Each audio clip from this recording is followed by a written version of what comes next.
just now tuning in, hit the like, hit the subscribe, and hit the bell. GMS fam, the green room. Let's talk about it.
Hey, yo, GMS fam, the green room. What's going on, everybody? Welcome back. Happy Tuesday to every... Oh, I dropped my phone. Happy Tuesday to every single one of y'all out there, GMS fam, the green room. I appreciate y'all for pulling up. If you are tapping in, if you just now getting in here, make sure you hit the like button. Hit the subscribe if you haven't. Hit that bell so you get the notifications when we go live. I see y'all in the chat. JR Miller is here. Gig Hustler, PJ is here. G Swift is here. He said 5150 was so bland this week, you didn't even throw it in the title. Hey, man, I've had a busy last week, man. I haven't been able to post up anything or go live because, you know, it's show season, man. I've been going to concerts and shit. I've been doing a lot and working, so I just been, you know, trying to get to it when I can, and I'm here now. I am here now. Speaking of concerts, man, big shout out to Mike. If y'all don't know who Mike is, man, he's an artist from I believe he's from New York. I think he's from New York. But Mike, he's a I wouldn't say a newer artist, but more so newer to being noticed to more of the people, more of the masses, and his music is just really dope, man. It's something that I think a lot of people would enjoy if you really enjoy artistry and the music and just listening to somebody like express themselves the way that they authentically can. You know what I'm saying? He's just a very dope artist. Got to see him Thursday last week, man. It was a dope show. And then I went to Wiz Sunday. That was... I'm still recovering from that shit. I'm still high from Sunday. I don't know how this man goes from state to state doing this in these venues, man. Like, people, I'm telling you, First Avenue was completely hotboxed. There was not a person in that building that didn't have a joint lit at some point, and if not, simultaneously. It was insane. And it was just a nostalgic feeling, man, because, you know, the bigger you get as an artist, the bigger the venues, and I feel like that's where most of the disconnect comes from, because you become kind of larger than life at some point, and the people that come there to see you, whether they're like, you know, newer fans or fair weather fans or average fans or even day one fans, it's kind of like a disconnect there when you're in like an arena or a stadium or, you know, just a bigger venue. And the fact that he is going around doing like the smaller venues that he's used to, and like making it more of an intimate thing with his fans, man. It was insane, man. So Wiz, shout out to Wiz, man. That was an incredible show. I'm pretty sure First Ave still smells like straight pot right now as we speak. I'm gonna go over there later and see if it still smells like weed. I'm telling you, anytime somebody like Wiz comes, Currency, any rapper that is well known for being a pothead, that venue stays stanking for at least 2 weeks. I'm not exaggerating. For at least 2 weeks. They have a hard time getting that smell out of the building after a Wiz show, I'm telling you. They keep the doors open the entire time at the front. And even then, when you walking out, you turn around, all you can see is just smoke piling out of the door, man. You would have thought they had the smoke machine on. But man, I got to give it to Wiz, man. It was a great show, man. Shout out to Wiz. Shout out to Taylor Gang. Tried to get them to pull up. Shout out to DJ Bonix, man. I hit up Bonix, tried to get them to come take a tour of Paisley Park, man. You know, want them to come out there and check it out. They didn't have the time. You know, they had to do sound check and all types of other stuff. But we going to get y'all out there one day, man. I appreciate y'all, man. Shout out to y'all.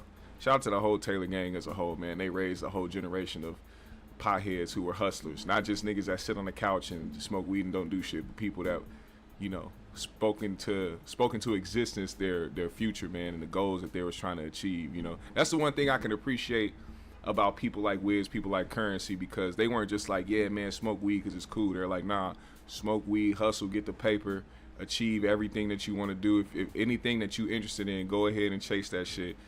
Hustle to get it. You can smoke all day if you want, but as long as you hustling and getting to the bread and getting to the goals and achieving everything that you want to achieve in life, that's that real shit. That's what you got to live by. So shout out to them, man. Now, GMS fan, we got to get into it. G Swift, I see you. Ace of Spades, I see you. Glittery Bubbles in the building. CDT Beats is here. Tap into that live chat if you are in the building. Now, we have to speak on a couple of things, man. First and foremost, before we get to this Diddy trial, man, because I know there's some things going on right now that's like, oh my God, it's somebody named Capricorn Clark. You say Capricorn Clark 4 times fast, motherfucker. But she got on the stand to talk about a lot of things. She exposed some things about Diddy and his violent nature and the way that he approaches certain situations before and after freak-offs. She was actually somebody who was in charge of cleaning up the baby oil in the nut and maybe some pee and some other fluids that probably we don't know about. Oh, I hope Diddy was paying her well, man, because I'd be damned if I had to be the janitor for a fucking freak-off and then have to deal with all the different bodily fluids and then on top of that, you're not just doing that. You got to be careful because, like, you can slip and fall on some shit. There's baby oil everywhere. This whole hotel is silky and glistening. And I got to walk around here with rubber soles on to make sure I don't, you know what I'm saying? She got to walk around that hotel with cleats on just so she don't bust her ass and fall on some nut or some shit, fall on some piss or some dookie crumbles. The freak off janitor? Nah, Diddy, you had to pay her a nice little salary for that shit. I don't even think you could pay me enough to be a janitor for a freak off, nigga, especially some type of shit Diddy was doing. I gotta go and I gotta mop up the leftover nut that you was rubbing on your nipples. If you don't get this shit out of here, Diddy done lost his motherfucking mind, man. But we gonna get to that in a little bit. Don't worry, we gonna get to that in a little bit. Let's get to this first, because I'm telling y'all, as much as I love the idea of black love or just love in general, a lot of this shit be so fake. And then it makes you remember that, damn, it don't matter who you are. It don't matter how long you been with somebody. It don't matter what type of shit that y'all built. At the end of the day, all this shit can go left and that person can become your worst enemy. The person that you probably loved the most at one point could become your sworn enemy. And that's what I think is happening right now with the poster children of black love. We used to revere Papoose and Remy Ma for the type of love that they displayed. People used to sit up there and be like, man, Papoose is a good dude. He held her down while she was in prison. He made sure that everything was straight, all the business was taken care of, going to see her every day, trying to get to the bag, trying to hustle to get it while she, serving time for some dumb shit she did. Like, there's another thing people don't understand. It wasn't like Remy Ma was like wrongfully convicted of some shit, or like, some unfortunate situation happened where she had to defend herself and they locked her up. She was doing some ratchet hood activities and put herself in a predicament where she could have lost her entire life in the system, away from her kids, away from her family. And the one person to hold her down during it all was Papoose. None of that shit is ever. I'm telling you, man. Look, fellas. I understand, bro. I understand. There's different levels to this shit. You could be somebody on a smaller level that, you may not have it all. You may not have the best job in the world. You may not make the most money. But you give full effort to the things that you love and are committed to, and you still don't get no appreciation. I'm going to tell you something. It's not just you. It's the niggas out here that are making the best money, got the best job, is comfortable in life, and is very stable and can take care of the family. Even those guys get shit on for the same reasons. A motherfucker just wake up one day and decide, you know what, that's it. And it's crazy because a lot of the times people try to jump to the worst conclusions. Oh, they cheated, or they were abusive, or they were this. Nah, some motherfuckers just get bored and get up one day and like, I want something more exciting. I want a man that does this, or I want a woman that does it. Like, people will find these irrational or find these excuses to want to leave out of something when they know they just ain't built to be with one person. It's cool for the time being. Once that infatuation phase ends, now you gotta learn how to be business partners together, as well as lovers. And a lot of the time that shit fades. You start hearing about the same things that be happening, like Remy and Papoose sleeping in different rooms at some point. Do you understand? Human beings, I swear, I feel it. I feel it. Human beings are not built to be with one person only. You understand? I get it. There's probably people in here right now that are in a relationship with somebody that they love and they care about, and they feel like they're gonna be with them forever, for the rest of their life.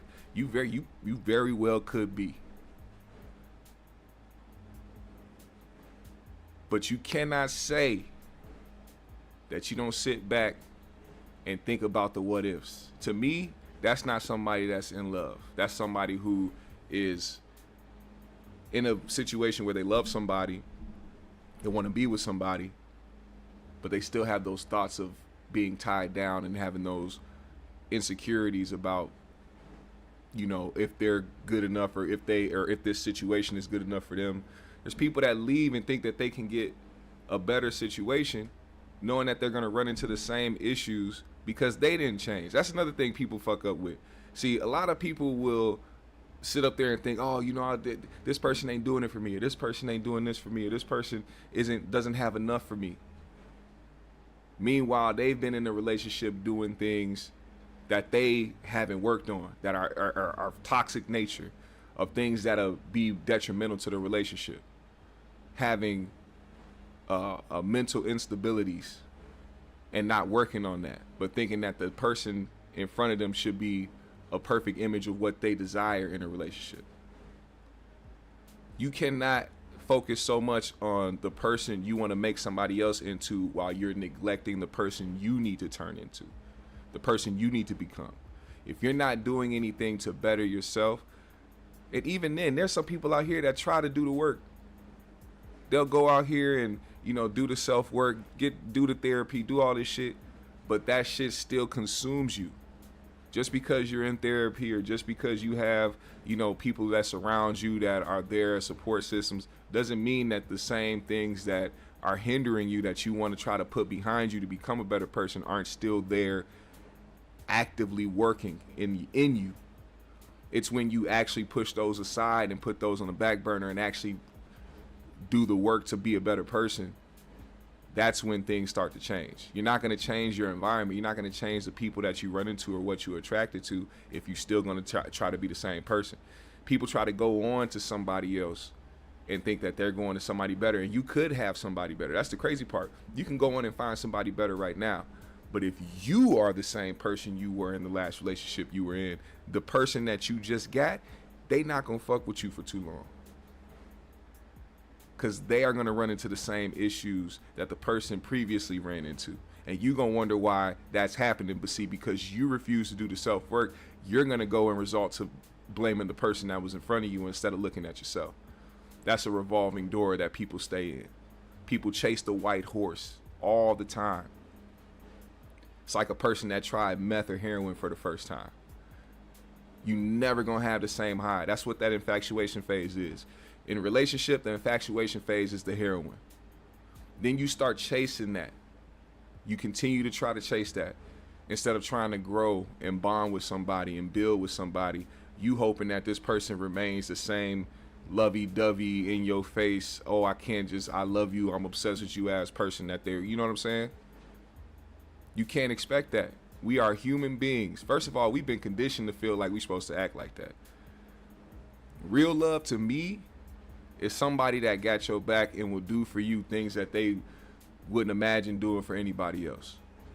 Being there for you, caring about how you feel, taking you into consideration. You know what I'm saying? Understanding your flaws, accepting them.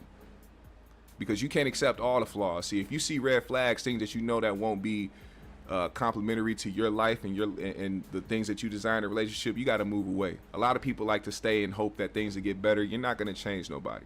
You may suppress it for a little while once you tell them you don't like that, but it's only because they want to keep fucking. As soon as that nut runs dry, that person will go right back to acting the same way that you refused to believe in the first place, and now y'all got more issues. No, when you see the red flags, you move along. Because at the end of the day, you are not the only person on earth, and the person that's in front of you is not the only person on earth that you can interact with and that you can build with or that you may even love.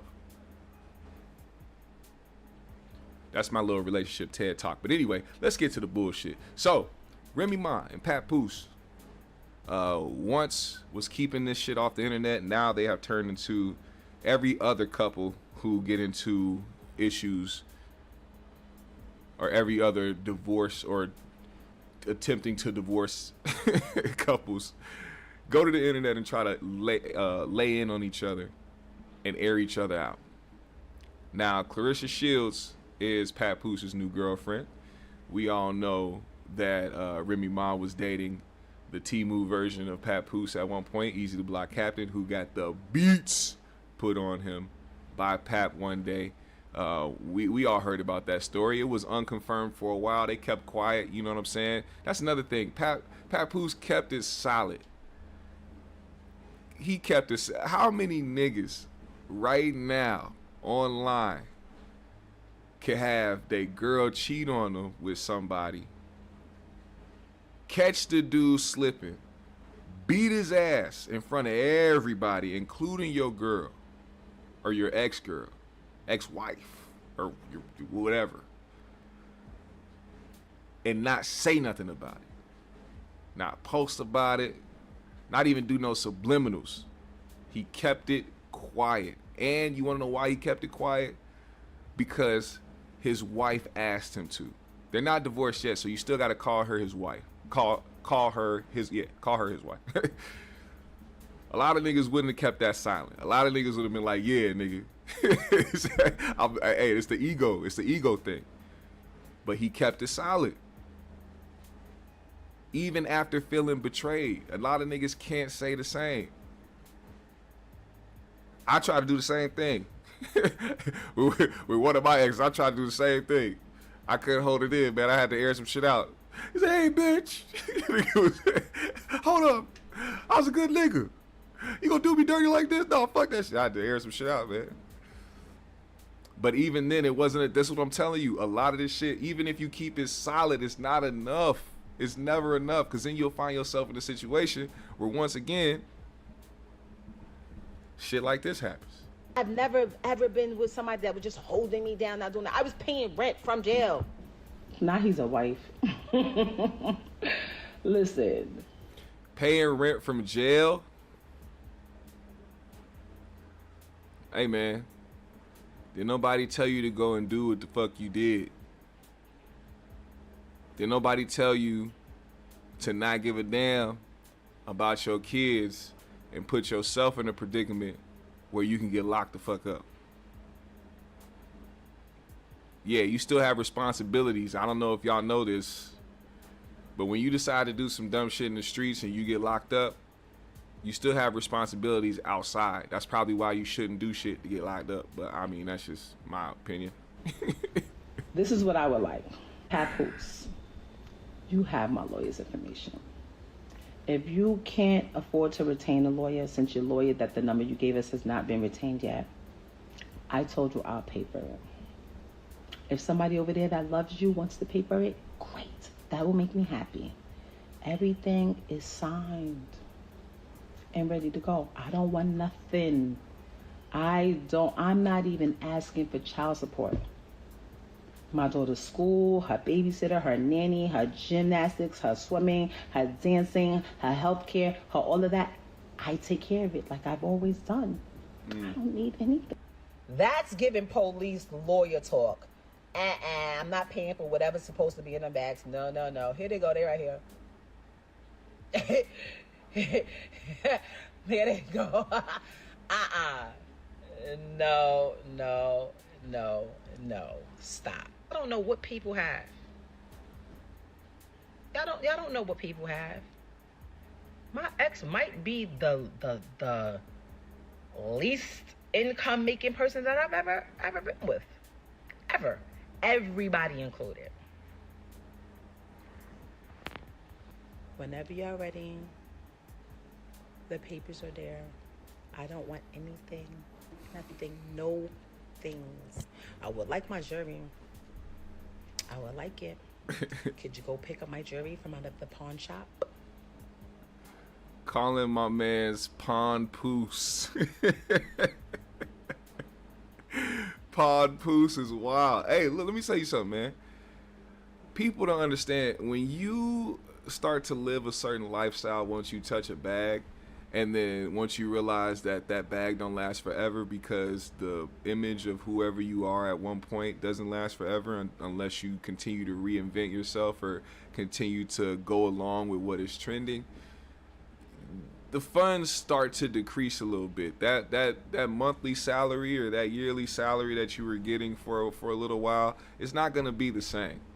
All right. Now, I'm not making excuses for Papoose either, because I do believe that if you're somebody who has resources, like some celebrities and some well-known individuals have resources, you should be able to go out and try to make something of that. You know what I'm saying? What are your talents? What are your strong suits? You're in the music industry. You're a rapper. You're a writer. You were writing shit for Remy. You should go out here and find people to do certain things for, or put in some work in the A&R space. I know he was doing something with TuneCore. I don't know if that's still going around or if that's still a thing, but it's like, find something to do. Find something to do. You got the resources. You got the connections to people. You're well respected within the community and within the culture. There's things that people want you to do. So I'm sure Papoose can find a way to make some bread instead of going and pawning his wife's jewelry. Now the reasons behind it, I don't know. It's unclear. I don't know if that was something he got her. You know what I'm saying? Like it could have been some jewelry that he bought her. And that's another thing. These are people forget about that. When you go and you do somebody dirty, let's just say it is true that Remy cheated on Papoose. Somebody like him that feels that betrayed after being with you for so long and holding you down for so long. If I just bought you something like an expensive ass chain, let's say the chain he spent like $50K, $60K on it. Man, what? And my bank account is looking a little iffy. Give me that chain. Tell Easy the Block Captain to go buy you the same chain. I don't give a fuck what you talking about. I don't care if you say nah. You do me dirty. That's it. I can understand that. I can understand if somebody did you dirty. If somebody was to disregard you in that way, disrespect you in that way, yeah, you will have a leg to stand on. But I don't know what the case was. I'm just giving scenarios. Let's be clear. Nobody's scared of nobody. All of that tough talk, nobody. All that tells me that I'm coming at you way different than I come at anybody else. Like nobody.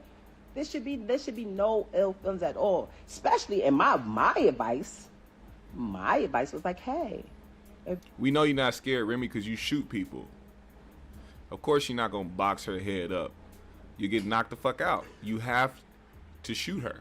You move on with somebody and that person wants to be with you and y'all planning a family together and all that. You can't come and talk crazy to me. How? I'm out. I've told Papoose. I told them, why don't you tell this stuff? Why don't you tell your current come up? 'Cause that's what it is. Tell your current come up. Don't say nothing about me. Maybe not even say nothing about you until shit is what it is. I'm in here on my TVs. You know, me and my daughter, we have the same name. She looks at everything. I'm in here putting certain things in so that when she's scrolling through YouTube, certain things don't come up, and I gotta try to explain to her. This is the delusion of some of y'all out here, specifically women. Because y'all would do some shit and minimize the fuck out of it. And then turn around and try to act like you can make some type of goddamn stipulations for a nigga that you don't want no more. What type of bullshit is that? You stepping out in public with this nigga. You going to rap battles with this nigga. This was last year sometime. Or maybe even before that. I don't know. I don't know when Remy was stepping out with that nigga Easy, but she was outside with this nigga in public, pulling up with this nigga places. But then when this nigga gets with somebody, now can you tell her not to do this or to post y'all or to other? What? You think you have any say in what the fuck going on over here the way you was moving? And this ain't even no we supposed to be in competition. No, you don't get to dictate that. But you see how that the control factor, a lot of motherfuckers, they like to control shit. Cause I say that a lot of people suffer from all I did syndrome. It's when a woman will do something ridiculous, heinous, just downright despicable and disrespectful, illogical, irrational, delusional. And then when you confront that person about it, they'll say some dumbass shit like, all you did was something that was heinous. You did something that was egregious. But you minimize it in your head because you wanted to leave space for if something ever happened on the opposite end, you can act like, oh my God, oh, you such a horrible person. Now he broke, now he this, now he that. Jesus. I'm not doing that. I'm not doing anything extra. You understand what I'm saying? I'm not trying to. You popped out with a nigga, and now because your ex is out here with somebody, you got to go and start putting on little blockers on your child's tablet so that they won't run into their father on the internet with Clarissa Shields. You think she was doing that when she was popping out with Easy? You think she was doing that when the rumors were going around that she was sleeping with somebody? You think she cared about those blockers then? Do you think she was going on trying to type in names to make sure that she don't run into... Nah. It was as soon as Pat decided to go and do his own thing, now all of a sudden you give a shit. That's the crazy part. Prove to nobody who I'm with or what I'm doing, because that's not what I do. That's not what I do. Like, Nobody shouldn't have any ill will towards me because I ain't do nothing to nobody. Nobody in the whole situation should have any ill will towards me. Delusional. Nobody. Delusional. I mean, you're just mad. You're punching the air. That my air. I've never breathed so freely in my life. And listen to her react to the comments. She's not reacting to shit that Papoose said to her. She's not reacting to things that Clarissa said to her. She's reacting to the public opinion while also simultaneously saying that Papoose is acting the way that he's acting because he cares about his image and cares about public opinion. We're talking about the guy who essentially played the background and just was playing a supportive husband to his wife, the guy that cared about his image and public perception. He didn't go out there doing this shit with Easy. You did that shit. He didn't ask for that. He would still be playing it cool if you didn't play it the way that you played it. He wasn't going to the internet. It's crazy how a person could try to paint a narrative about you once it's all said and done. And the main reason why they do that is because they want the person that you're currently with or anybody in the future that you could be with to see you as the person that they're painting you as. Not as the person who you truly are. But if they can do something to make sure that you can't find happiness beyond them, because that's what really kills people. That's what really kills the soul and the heart. When there's a person that you are in love with and then they break apart and then that person goes on to find somebody else and they look happy and they on the internet like, oh yes, I'm so glad I found true love now. That shit, that's the one thing that breaks a lot of people down. But the reality of the situation is that shit is for the internet. You'll never convince me that your relationship is fully happy just because y'all smile on the internet. Or if y'all going on trips. I done seen that shit too. Motherfuckers that love going on trips, be on trips with niggas. Oh, we so happy. Come back home and be like, oh my God, why is he doing this? Why is he treating me this way? Oh, I don't know. Maybe because this motherfucker ain't the... If you motherfuckers, man, I'm telling you, this shit is not what... Chase the white horse if you want to, bro. My best advice to everybody out here is to just achieve every goal that you want. Sleep with who you want, but be careful about who you sleep with. Also, get tested on a regular. And stop putting this stipulation on you thinking that you have to get married or that you have to have kids or that you have to have a family at a certain age. They done tried to pimp your mind for so long and condition you to think that you have to do certain things. Really, they have pimped everybody into signing those contracts because it helps the government. That's another stream. That's another Niagara Falls stream of revenue for the government. And niggas continue to fall for it, man. Now, I'm not saying don't get married. If you love somebody, you want to get married. I'm not somebody that's advocating against it.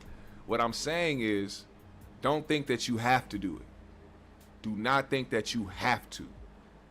Once you start thinking that you have to, you're going that is what's going to destroy your mind and destroy how you look at people. Oh, you want a husband, bitch?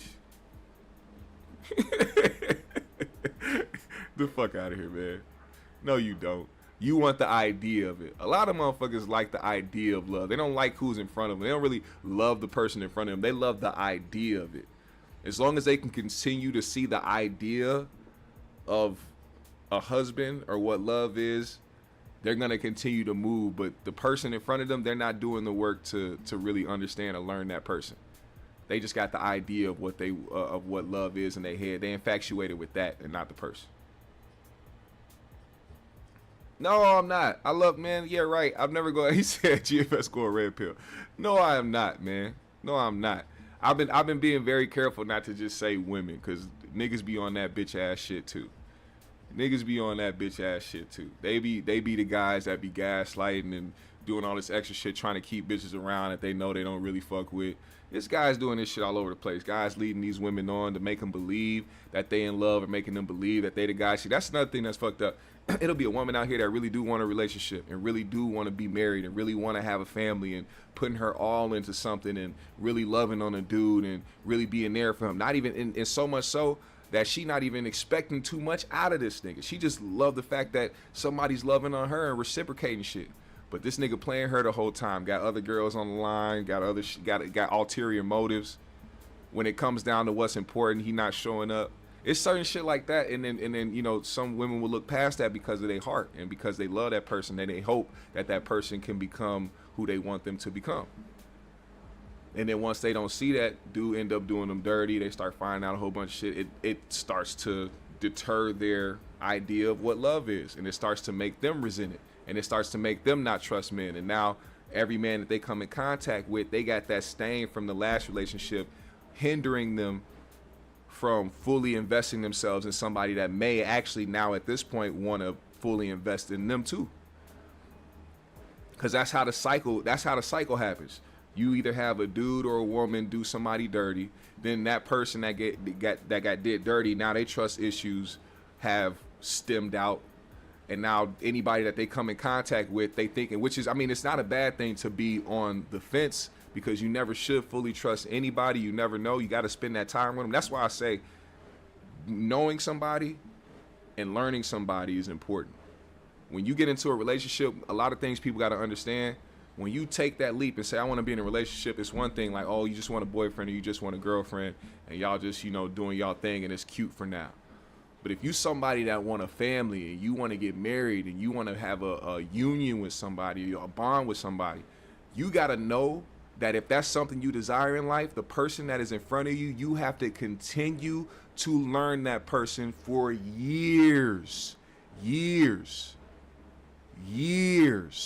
not days, not weeks, not months, years. Because as we continue to grow older, we continue to evolve, our thought processes continue to change, we continue to learn shit. Now we start to shift the way that we thought 2 years ago. We either become better people or we stay the same or we become worse. You have to be prepared to go for that ride. People do not want to confront that realistic part of a relationship, because they so stuck on the honeymoon phase and they so stuck on the lovey-dovey bullshit. They so stuck on this idea and the way that they've been conditioned for however long they've been conditioned to look at how relationships are supposed to be. See, I originally I was gonna start doing like relationship shit, but I feel like so many people did that, and a lot of the times, if you're somebody who speaks from both ends and is very neutral or unbiased and can find understanding, they don't really push you through the algorithms. You got to be on one side or the other.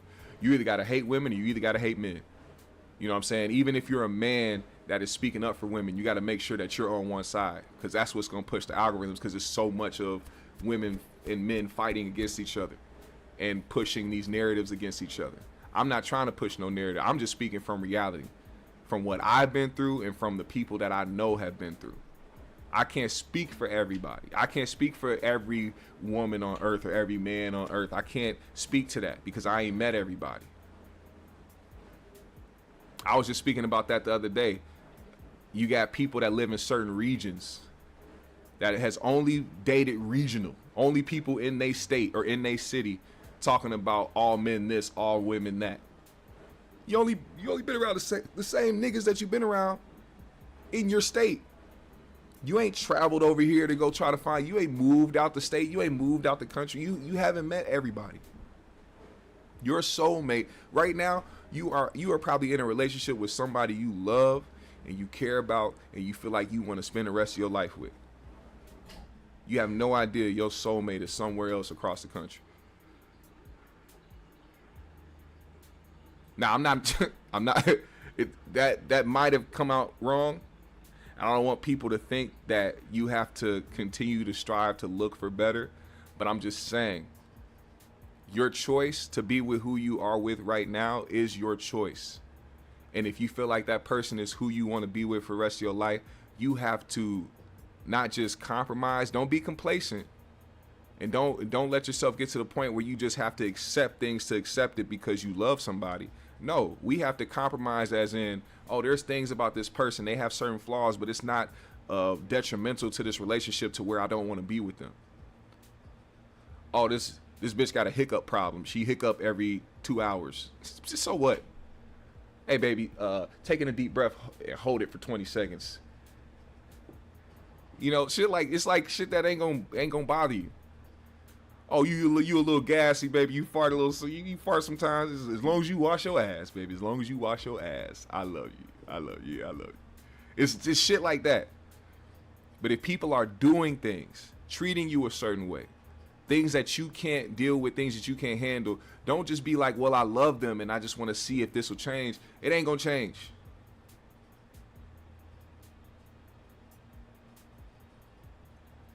There's people out here that do the self-work and do things to adjust for certain people, and it still ain't enough because that person ain't doing the work within themselves. And it's easy for them to blame you for why they don't want to fuck with you no more.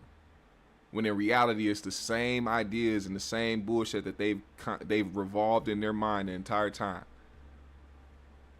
I don't know if y'all follow me. I don't know if y'all follow me. I don't know if I'm just rambling or if I'm just saying some wild shit. But when you talk about shit like this, it's just like it kind of doesn't restore the faith in relationships for me. You know what I'm saying?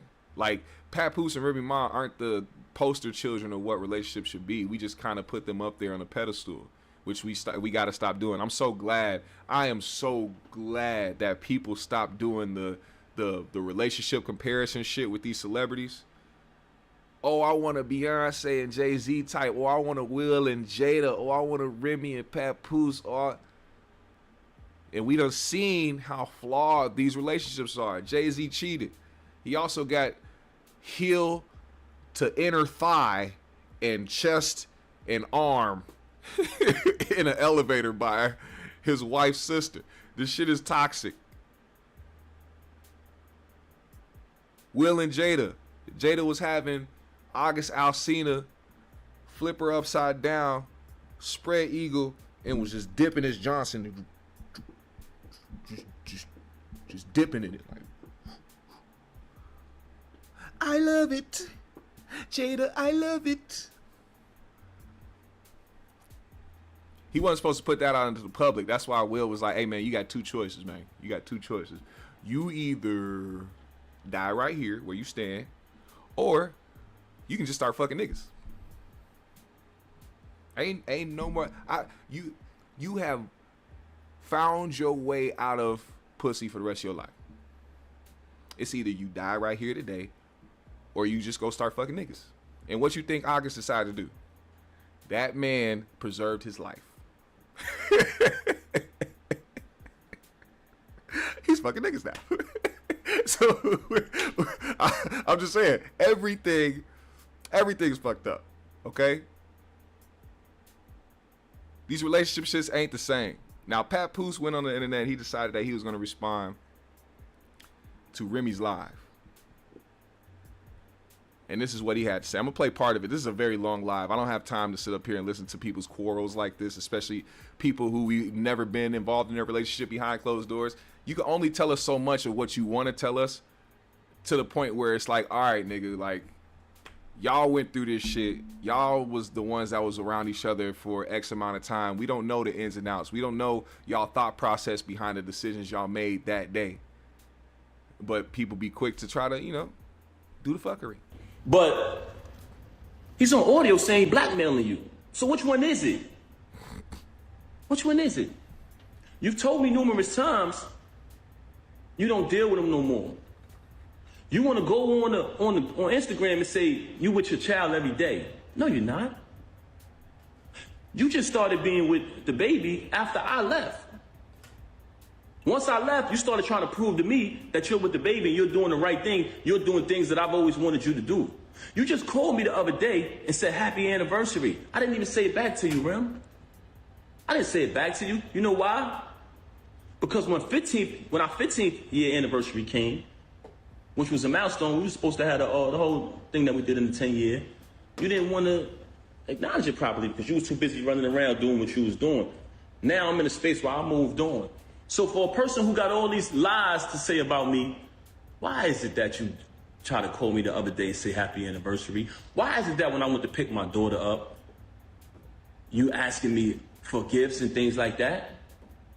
Why is it? Because you're a narcissist. A narcissist. And in the process of you being a narcissist, anything you can't control, you're mad. But you lost the remote. So you know when somebody loses the remote, they go frantic. See, but what you didn't understand was my loyalty was because This nigga can't help but to put bars out there. He said when you lose the remote. Man. I wish I would have known that phrase, man, a few months back. When you lose the remote, that's a cold line to use on the bitch. Bitch, when you lose the remote, try to turn that TV. Try to turn that goddamn TV. Ain't no knobs on that. That's a knobless TV you got right there. A knobless TV. You need the remote. And now you ain't got it. What you gonna do?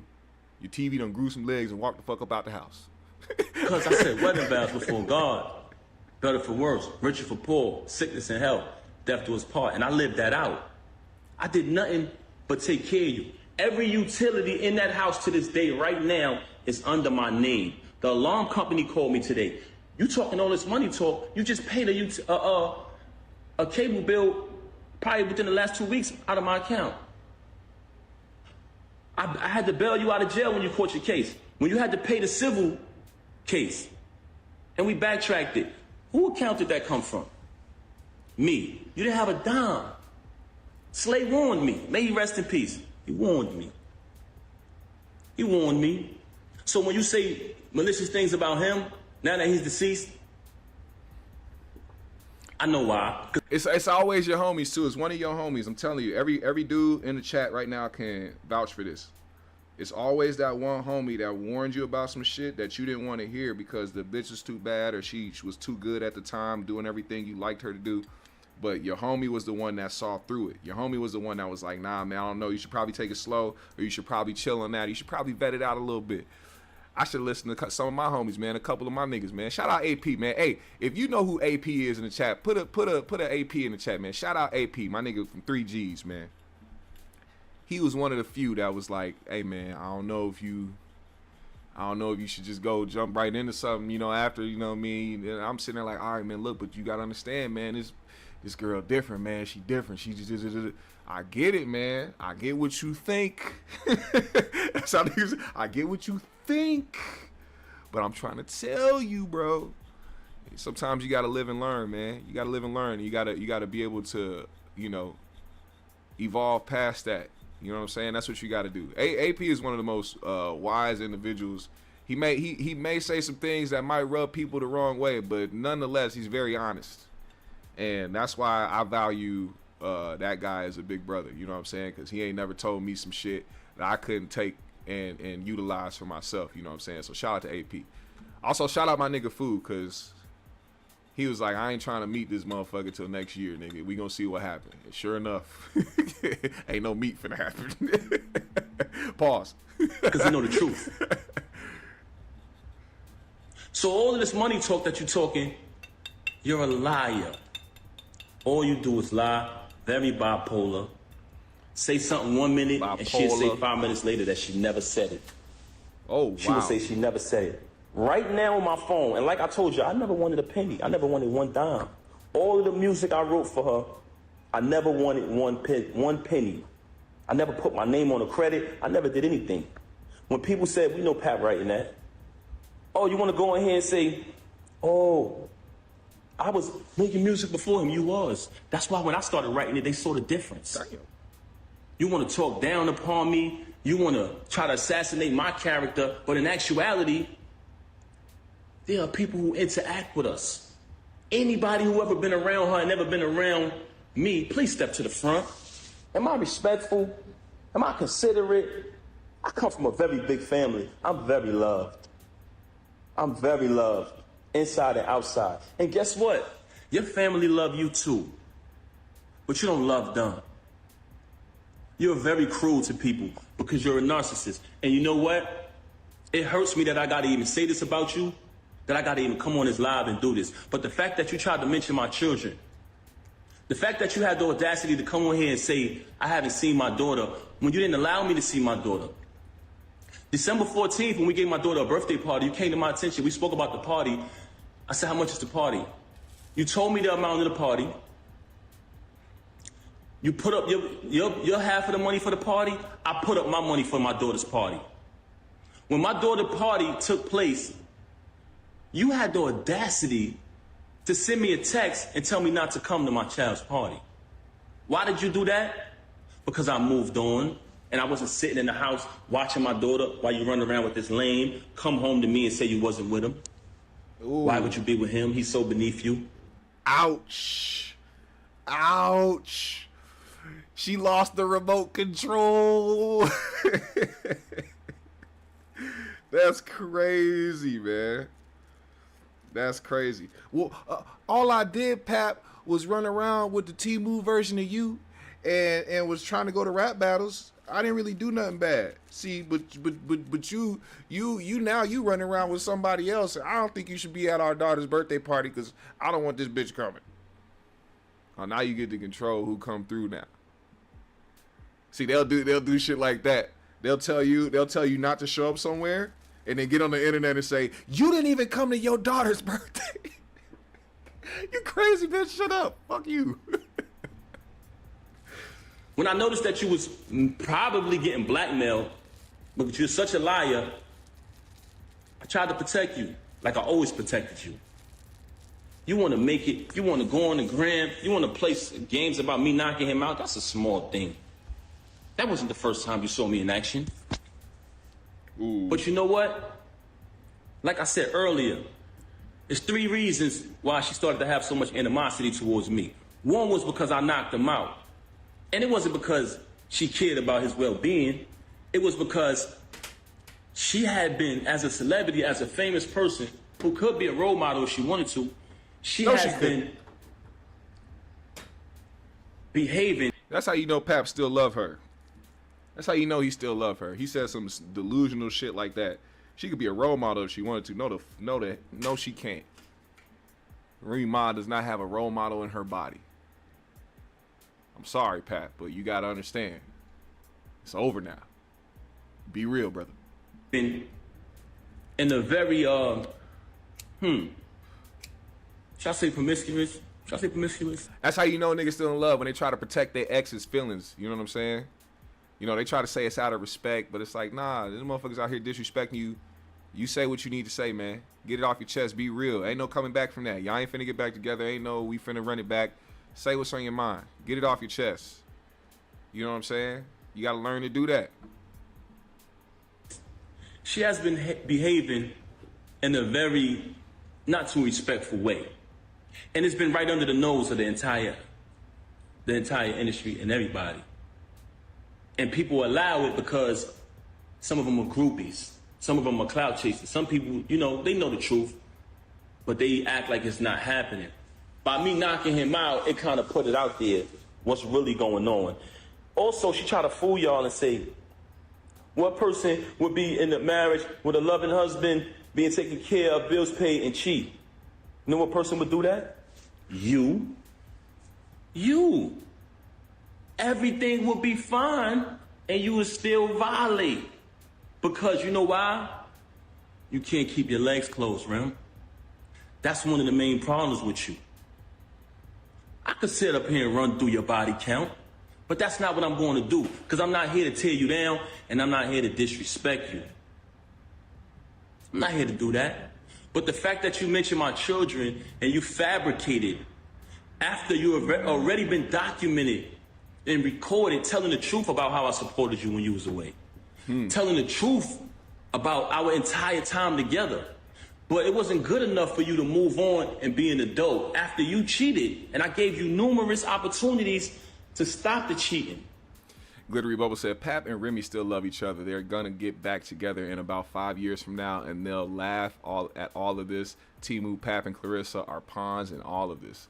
Yeah, you know, I'll be thinking some things like that, but it's like certain things you really can't come back from. Like, I mean, and trust me, I have definitely gone back and forth and been on and off with people in my lifetime.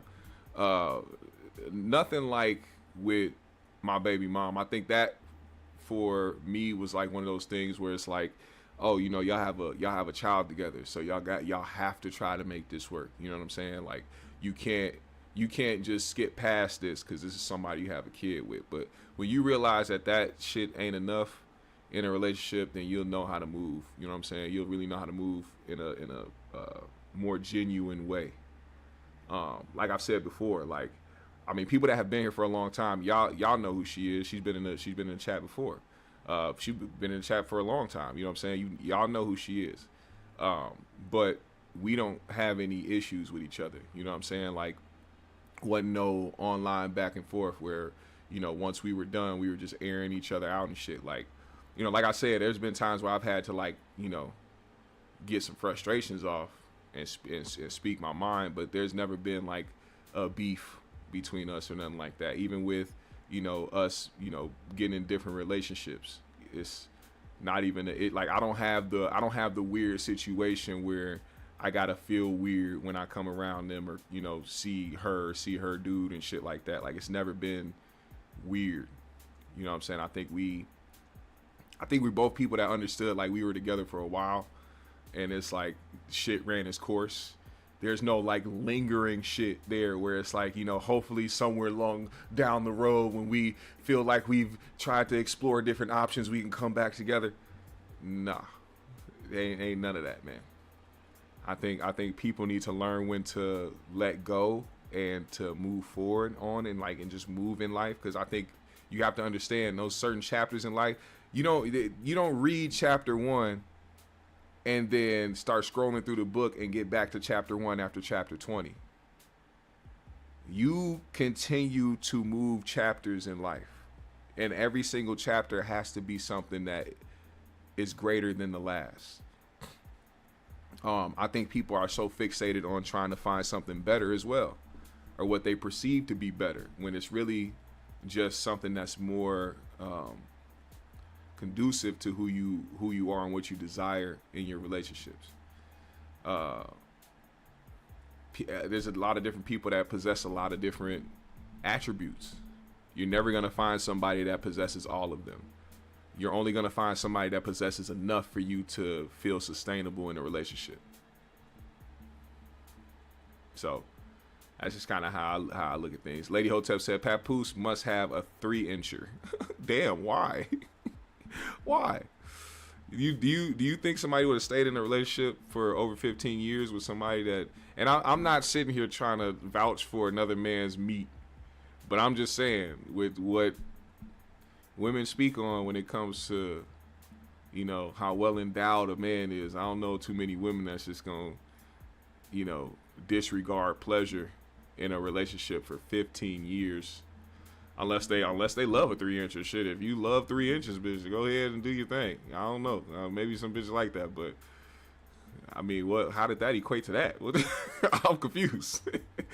I don't know. I know some niggas that got cheated on that ain't necessarily the case for them.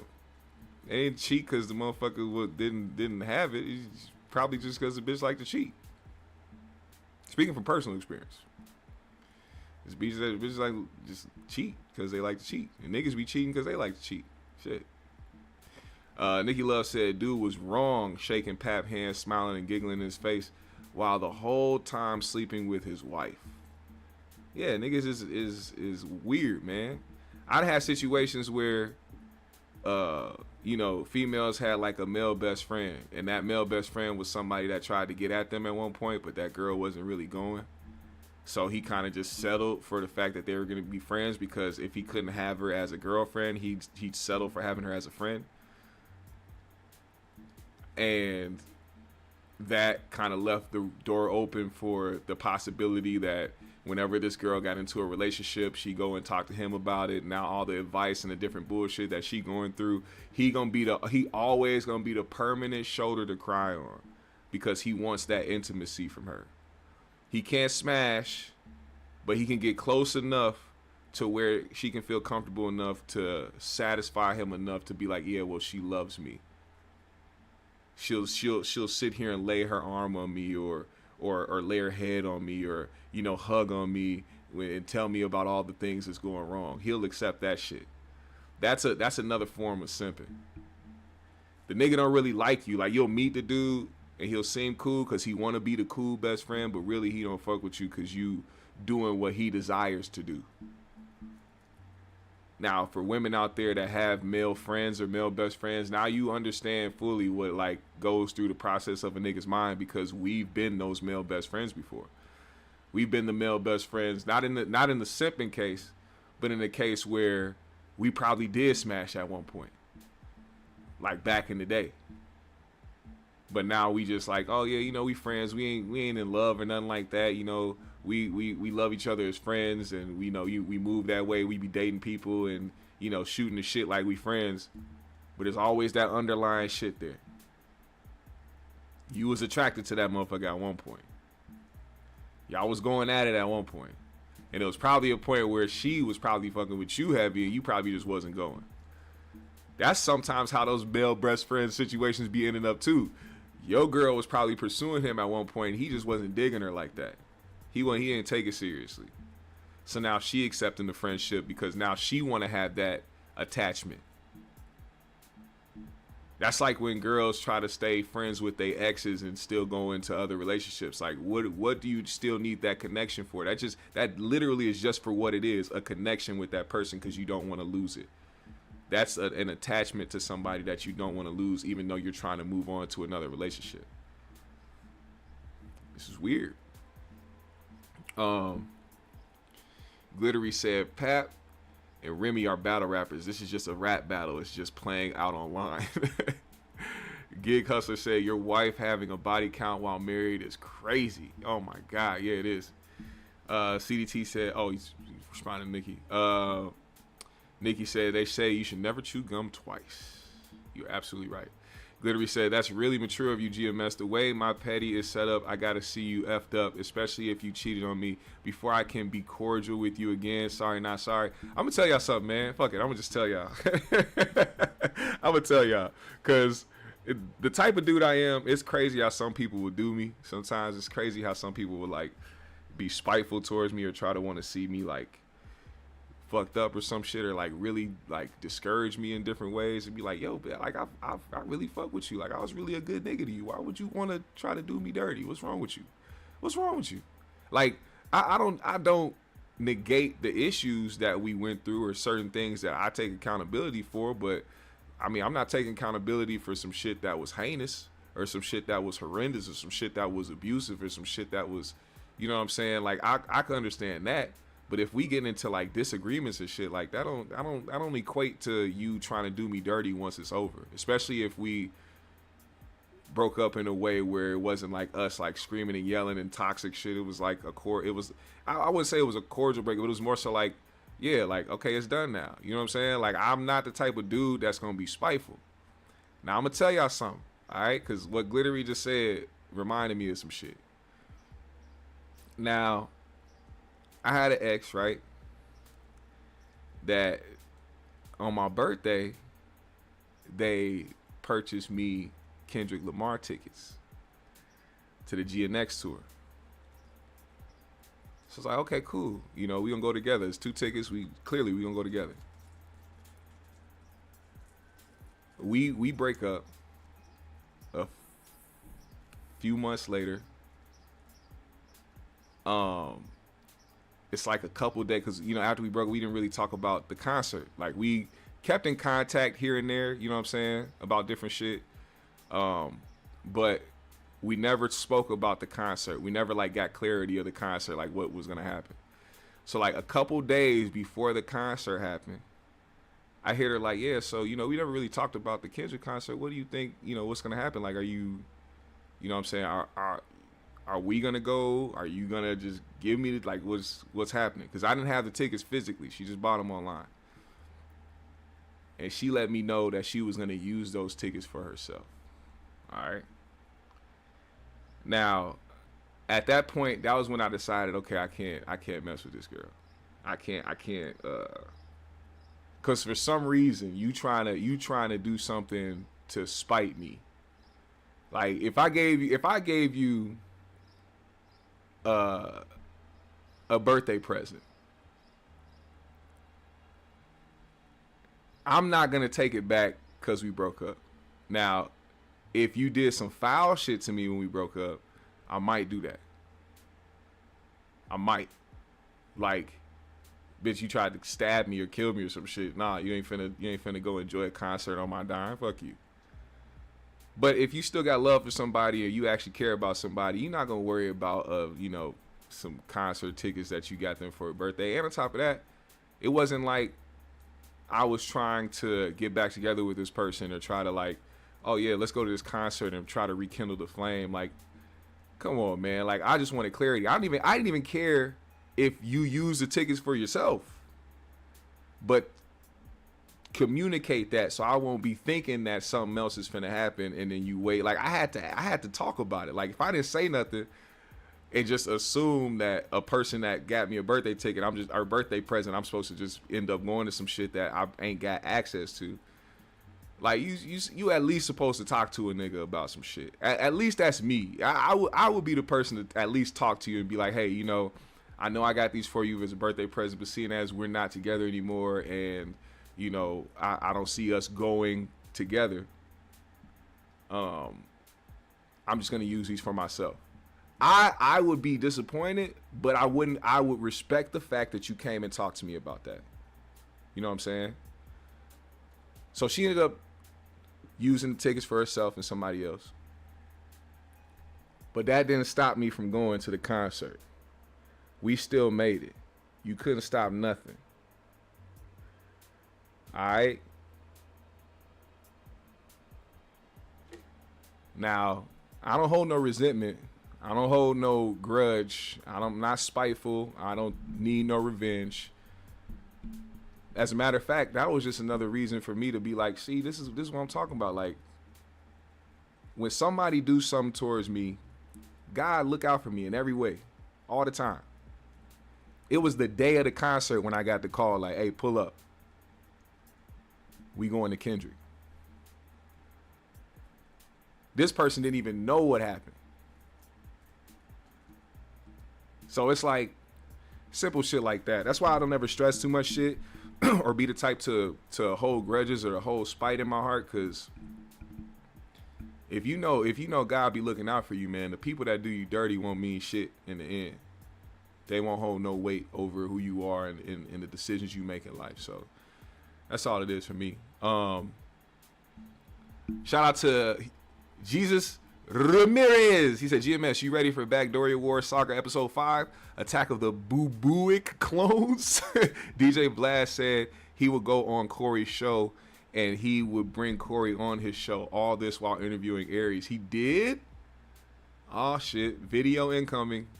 Video incoming. Y'all gonna see the video pop up later today. We gonna have to post that up. I didn't know that was going on. I'm telling you, I don't follow 5150 as closely as motherfuckers think I do.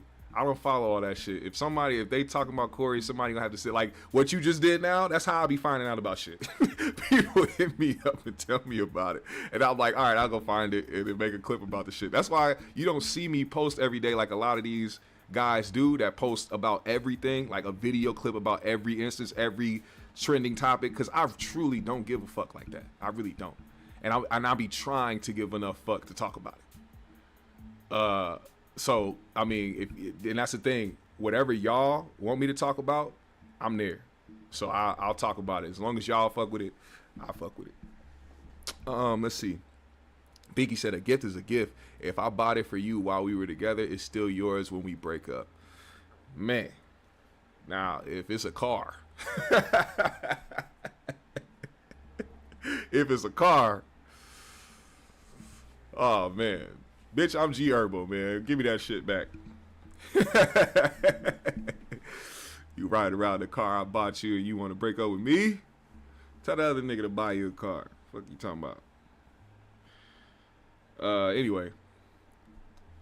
Let's see. Oh, you know what? I'm over here getting comfortable talking back and forth with y'all. Shout out to Jesus Ramirez for the 10 in the super chat. Appreciate you for supporting the GMS show in a big way, man. If y'all want to support, y'all can hit the super chats as well. You can also become a member of the GMS show by hitting the membership down below. And also, if you want to support the GMS show in a bigger way and you don't want YouTube to take half of what you send us in the super chat, you can send it directly to the Cash App. One of my moderators will put it in the live chat below. If you can do that and pin it to the top of the comment section, I will most appreciate you. Now, let's get to another subject. Let's bounce out of here, man, because we ain't finna stay too long on this marital bullshit. But we will play this because after the Papoose and Remy Ma shit happened, of course, a clip of Corey while bringing up the subject of Corey. Thank you, Jesus. The video of Corey talking about Papoose and Remy Ma resurfaced, and it started going viral because of what he had to say before all of this internet back and forth went down between the two. Listen here. I brought this picture up for a reason. If yo Put a 420 in the chat if you want me to spark the joint. I'm telling you right now, I need 20 420s. 20 of them. I need 20 people right now. If it's 20 people in the chat, I need you to type 420. And once we get to 20, the joint will be lit. The closer we get to 20 people putting 420 in the chat, the closer, the lighter we'll get to the joint. Do it now. What up, A-Hop? I see you, bro. woman is out in public with you like this, that's not your woman. That's our woman. Look at his face. I hope my brother don't think I'm dissing him. No.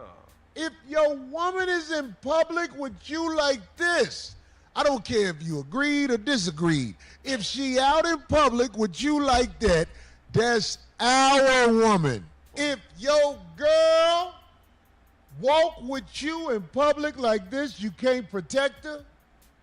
If your girl is out in public with you like this, she is not prioritizing you. She putting you in a room full of gangbangers with an opposite set outfit on. If your woman is We in at 10. public We need like 10 more. this, you are in danger. Oh, wait, I got to pause video. Oh, wait, no. If your woman is out like that, she ain't your woman. Getting First, close. let's get Oh, that you're getting straight. close. Didn't I say it? Yeah. She ain't yours, homie. He She looked But I'm belongs saying to an her. intelligent man, like the rapper brother, we heard him talk, we heard him speak. I hear him hold her up in the air like she is all the sunshine in the world. Well, they Why are can't we kiss not her. smart enough to know we are out with a woman who's reckless? Yeah, that's wild. Oh, When women dress We like need a few that, more. They're trying to attract somebody that'll make them respect themselves. You know what I'm saying? It's like Street yeast. Yeah. Oh, Lord. oh my God. Like throwing bait out there and trying to catch something big enough to drag it back to the cave and eat it. You know what I'm saying? If she with you, that's letting you know that you not her last stop. All right, now, what do y'all think about this take right here? What do y'all think about this take? Because I've heard Corey speak on this before, as far as how your woman dresses while y'all out. If she dresses a certain type of way, it's not just for you, it's for others. I believe that your woman can look great when she's out. She can look sexy when she's out. But the revealing stuff, I don't think I could be with a woman that goes outside with, you know, her titties in a sheer top type shit, like where you can see her nipples. I don't know if I could do that, because I and it's not even in a sense where I will believe that she wants other dudes to see it. It's the fact that other dudes are going to be looking at her in a way where, just like he said, that's not your woman. they gonna think her intentions are to be seen by other people. She could just be somebody that likes to dress that way. You probably got somebody that was an ex-dancer or some shit. I just think that certain situations like that, you can dress certain ways, you can be sexy, but if it's something that's too revealing, too out there, it's too much for the eyes of other people that are not your man. It is what it is. I know there's some women out there that try to call that controlling, and they try to say that's manipulative and toxic, but it's like, no, there's a respect level in there too. You know what I'm saying? Niggas cannot walk around with sheer pants on showing they dick off. It's not happening. It's not happening. I don't care what you try to categorize titties as. It's not happening. We can't walk around with see-through drawers on or see-through shorts showing dickhead. It's not happening. These niggas had on sheer Fruit of the Looms with see-through shorts on showing mushroom. He said, I'm just out with my bitch. You know what I'm saying? Balls out.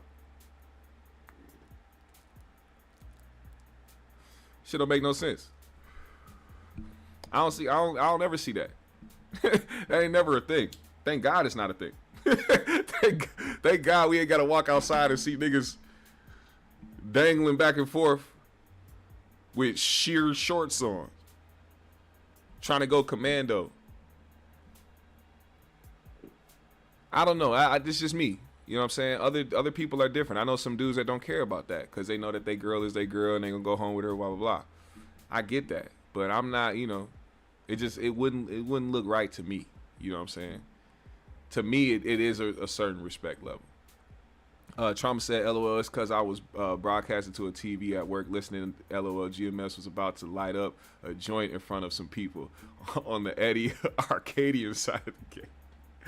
Oh, so you have our shit playing. See, that's some dope shit right there. Shout out to Trauma, man. He said, I ain't just going to be sitting up there playing this shit. And he put it up on the TV at work so other people can hear this shit too, man. Shout out to Trauma, man. Shout out to you and your coworkers, man. Let them hear this shit. I'm going to put the joint down so they can hear it, so they can see it. Shout out to you, Trauma. Shout out to your coworkers. Get to the bag, man. Work hard. Salute to y'all niggas, man, for real. Now, we got to move on, because I got some things I need to take care of. Kid Cudi, man. Kid Cudi testified last week in the Diddy trial about his vehicle and different things he did. Because he dated Cassie at one point. Him and Cassie were a couple. Diddy, of course, didn't like that. And he decided to torment Kid Cudi. He decided to go after him and threaten him. And allegedly try to set his car on fire. Now, we have images of the vehicle. Now, everybody thought that his car exploded or that there was like some pipe bomb that was put under his, under his frame and it decided to explode. What really happened was a hole was cut in the top of his drop top Porsche, I believe that is. I think that's a Porsche. And a Molotov cocktail was dropped inside of it, which caused this type of damage to his vehicle. Burned up his seats, burned up the top of his car, burned up his door. Things that could have been fixed, of course. These pictures were taken apparently by his longtime collaborator, Chip the Ripper. Shout out to Chip the Ripper. So basically he took the stand because of this and because of other things that happened while he was involved with Cassie. He took the stand, he said what he had to say, and now Diddy's lawyers are requesting that this be stricken from court documents, stricken from the entire case, because what will be the relevance of something they cannot prove? Which, this is why the court system is what it is. It's about what you can prove. It's not about what the truth is. It's about what you can prove. And if Kid Cudi or nobody can prove that Diddy was the one behind this instance, which we all can take an educated guess and say that he was, if you cannot prove this, then it holds no weight. But see, I don't think that's the purpose of why the prosecution is bringing Kid Cudi up. They're not up there to try to prove that Diddy was the one that did it. They're trying to coerce the jury into believing that Diddy is a monster, madman, dangerous, violent, semen nipple rubbing demon. So as long as they can get the testimony off, they can give a shit if it got struck from the testimony. If his testimony gets striked from the entire thing, it doesn't matter. The jury already heard it. The damage has been done. Now, we got to get to this, because now we have Capricorn Clark. She was Diddy's assistant. She is now on the stand testifying against Diddy as we speak. Shout out to Inner City Press. They are giving the rundown of the whole entire, the transcript of everything that's being said and things that being asked in court. We're going to go through some of that right now. So, as you can see, it says, Judge now asked to Mr. Muscotti's testimony, which seemed like an opinion. Oh, they're talking about it getting struck down. But now it says jury's entering. Judge says, welcome back. Call your next witness. AUSA says the government calls Capricorn Clark. Where did you grow up? Capricorn says, born in San Francisco, moved to LA, worked for Def Jam, then Death Row Records, and late 90s gangster rap label. AUSA says, what was your relation to Suge Knight? Capricorn says, he is the father of my friend's child. AUSA asked, then you worked for Sean Combs? Capricorn says, yes. He is over there in blue sweater. I worked for him from 2004 to 2012. AUSA did not ask any other random questions. She got straight to the meat and potatoes and says, were you kidnapped? Capricorn says, yes. AUSA said, when did you first meet Mr. Combs? Capricorn said, when I moved to NYC in 2002, we were super platonic friends. A headhunter said I should work for him as a personal assistant. I did until 2006. AUSA said, your duties? Shadow him from Wake Up. AUSA said, then what? Head of women's for Sean John. Then AUSA said, how long? She said, a year. Then global brand director for Sean Combs, name and likeness due diligence to grow the brand. Then I was terminated until 2016 for Cassandra Ventura. AUSA said, did you work in this building? Shows photos of Bad Boy Records office. Capricorn says, yes, we moved there in 2005. AUSA asked, for your first day, where did Mr. Combs take you? Capricorn says, Central Park. After dark, along with Uncle Polly. He looked like a linebacker. AUSA said, does this photo look like him? Capricorn says, no, he doesn't have on the black out shades he wore all the time. AUSA said, what did Mr. Combs tell you in the park? Capricorn said, that since I'd worked for Suge Knight, if anything happened, he might have to kill me. Objection! Objection! Diddy's team said, hold the fuck up, bitch. Wait. Stop it. Hold on. Judge says, overruled. Proceed. ASUSA said, how did you take it? Capricorn says, seriously, it had gravities. Or it had, what the fuck? Gravitas? Is that what that was? Is that what I said? Am I slow right now? Did I hit the joint too much? AUSA said, how did you react? Clark said, I said I didn't have anything to do with that stuff. Objection!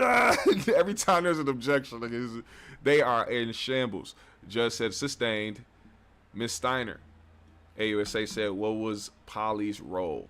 Clark said, all respect of Mr. Combs' movements to keep him safe, basically his bodyguard. AUSA said, who is D-Rock? Clark said, a good friend of Biggie Smalls, running back, type body. AUSA said, did you ever observe Mr. Combs with a gun? Clark says, yes, in my home. AUSA said, and did he talk about it? Clark said, Mr. Combs told Chris Lighty he had a gun. He had a problem with 50 Cent. Oh my God. This nigga, anybody that Diddy had a problem with, he was ready to end their life, apparently. CC said, AUSA asked, were you ever accused of stealing? Clark said, yes, jewelry. It had been given to me. It was on loan. AUSA said, it went missing. Clark said, yes. AUSA said, what did you do? Clark said, from Teterboro, I called 1440 and told them to lock it down. AUSA said, what did Uncle Polly do? Clark said, he questioned me 3 hours. AUSA said, you went home? Clark said, to Queens, yes, with Uncle Polly. He searched my house. AUSA said, where did Uncle Polly take you? Clark said, 1710 Broadway. It was dilapidated. It was being fixed up, but I didn't know that. Uncle Polly took me to the 6th floor. The door was locked behind us. There was a 6-foot folding table and a heavy seat. I said a heavy seat and a heavy set man. AUSA said, can you describe him? Clark said, 5 of me, 2 linebackers. He was chain smoking. AUSA said, did Uncle Polly stay? Clark said, no. Intermittently, he came back. Intermittently, he came back. Sorry, I'm high.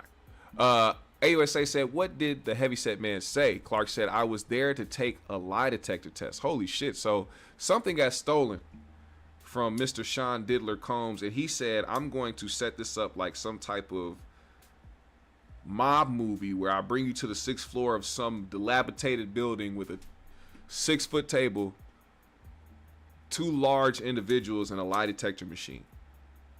AUSA said, what did he say would happen if you failed the lie detector test? Capricorn Clark says that they would throw me in the East River. Objection! We must sidebar.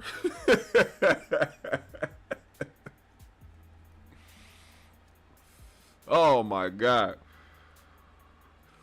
Diddy's defense is in complete and utter shambles. Sidebar happens. This is what's going on. We come back. Judge says, Ms. Steiner, you may proceed. AUSA said, what was his demeanor? Clark says, very serious. I was terrified. AUSA said, did you want to be taking the tests? Clark said, no, I was afraid. AUSA said, how was the test? Clark said, wires on you and they question you. Did I steal? AUSA said, did he tell you the results? Clark said, he said to calm down, that he couldn't get a good reading and he might have to throw me in the East River. Oh my. How do you give somebody, like, this is the thing too. You're going to threaten somebody to throw them in the East River and then try to have them be calm enough to do a lie detector test? It was like they were setting her up to fail, just to X out the possibility. AUSA said, was anyone else in the building? Clark said, not to my knowledge. AUSA said, could you leave? Clark said, no. Paul said no. AUSA said, what did Paul say at the end? Clark said that he'd come back to the next day to figure this out. We started again, another lie detector test in the same location all day. AUSA said, were you free to leave? Clark said, no. AUSA said, how long did this go on? Clark said, 5 days. 5 days for apparent stolen jewelry for a multi-millionaire businessman. Jesus Christ. And this is what's going to be hidden. They're going to be hitting him with like that racketeering shit and all types of other shit, because you can't, this is proven kidnapping. If anybody says that somebody told them that they cannot leave somewhere, it is immediately kidnapping. If you are in the car, like right now, if you in a toxic relationship, you in the car with your girl, y'all having an argument, y'all going back and forth talking shit, and you want to get out of the car and she just starts speeding and not letting you out the car. No, every time you try to unlock the car, she locking it. That's kidnapping. She gonna kidnap you. Fellas, if you at the house, you arguing with your girl and you don't want her to leave, and you trying to block the door, like, no, you can't. You are kidnapping her at that point. You can get charged for kidnapping. That's why you always let them, if somebody wants to leave, let them leave. You understand how easy it is to get a kidnapping charge? All you have to simply do is tell somebody no, they can't leave or they can't get out of something. It's literally that easy, cut and dry. If you deprive somebody of their free will, that is kidnapping. AUSA said, did you tell anyone where you were? Capricorn said, no, I was just trying to survive it. I worked under an NDA. Combs, his attorney. Objection. Agnifilio is on it with the objection. He does not want any of the bullshit happening. Judge says, sustained. Jury should disregard the last answer. Bro, these aren't robots. These people are not robots. They hear everything. So when you tell the jury to just disregard the last answer, they're not disregarding anything. They already heard it. It's already over. Those are simple tactics in court from prosecutors. They'll ask the questions that they know will swiftly get an objection, but they're asking it and they're putting it out there in the atmosphere already for the jury to hear it. Especially if somebody can answer the question before the objection comes. AUSA said, what would you have been doing? Clark said, shadowing Mr. Combs. So let me get this closer here. AUSA said, what happened after 5 days? Clark said that I could return to work, that Mr. Combs would see me the next week. AUSA, did Mr. Combs ever discuss it with you? Clark said, no. AUSA said, why did you continue to work with Mr. Combs? Clark said, if I left, they'd think I stole. I get that.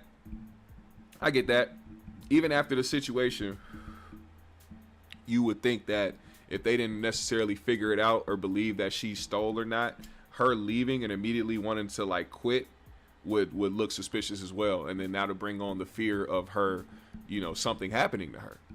AUSA said, what were your days like?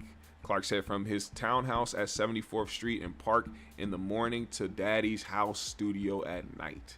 AUSA said, how much sleep did you get? Clark said, on a good day, 4 hours. On a bad day, 2. I got a stress condition. I was paid $55K. Oh, damn. AUSA said, did you get paid overtime? Capricorn said, no. I spoke to the head of HR. She said I was owed $80,000. $80,000 of overtime. Imagine if y'all was owed $800 in overtime at y'all job y'all work at right now, let alone $80,000. Niggas be trying to get over in the music industry, man. It's dirty. AUSA said, how did Mr. Combs respond? Clark said he ripped up the paper. AUSA, would Mr. Combs stay at hotels? Clark said, yes. She said, with whom? She said, Kim Porter, once a week. AUSA said, what names would he book from under? Capricorn says, Frank Black, Frank White. AUSA said, and the girlfriends? Clark said, Jackie Starr. AUSA said, where did he stay? Clark said, Intercontinental Buckhead in Atlanta, Beverly Hills Hotel in LA. AUSA said, what were in his bags? Capricorn said, a camera, small bottles of baby oil, and lube cameras every time. This nigga stayed with baby oil on him. Oh my God. Jesus Christ. AUSA said, what would you be doing? Clark said, watching TV, ordering room service, keeping up on sleep. Afterward, I'd sweep the room for anything left behind. Oh my God. Capricorn Clark was the freak off janitor.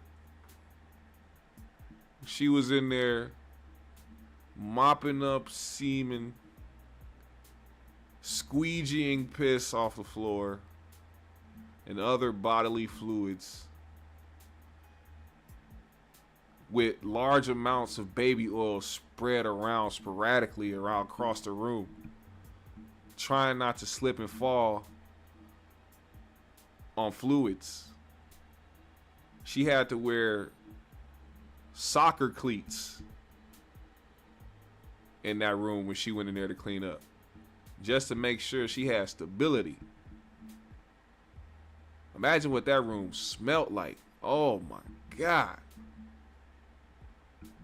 Glittery Bubble said dress code is a hazmat suit. Right, I would have never stepped in there without looking like an astronaut, nigga. my gloves would have had gloves on. I would have had on a whole breathing tank. I don't even want to breathe in the air in that room. That air in that room might be toxic. Might be fecal matter dust particles just flying across there. You can't breathe that stuff in, man. That shit is toxic. That shit'll do something to your lungs. AUSA say any damages? Clark simply said baby oil. Hard to get that baby oil out of shit. That motherfucker soak in. Diddy was leaving rooms looking patched. This nigga was zebrifying the room, nigga. It would be just random dark blotches of baby oil soaked in the carpet and the sheets and walls and shit, ceiling. Diddy, you menace to society. AUSA says, how frequently would Mr. Combs stay in a hotel with Cassandra Ventura in 2008? Clark said like once a week. At Hermitage, the London Intercontinental for several days. AUSA said, did he speak to you about his relationship with Miss Ventura? Capricorn said, yes, Miss London was there. Chef Jordan in the other room, he called Cassie over. Wait, Miss London?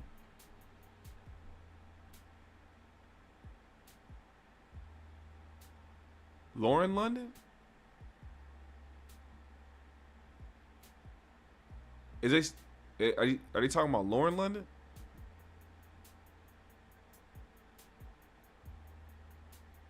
Her and Cassie were best friends around this time. Like, they were really good friends. You talking about Lauren London?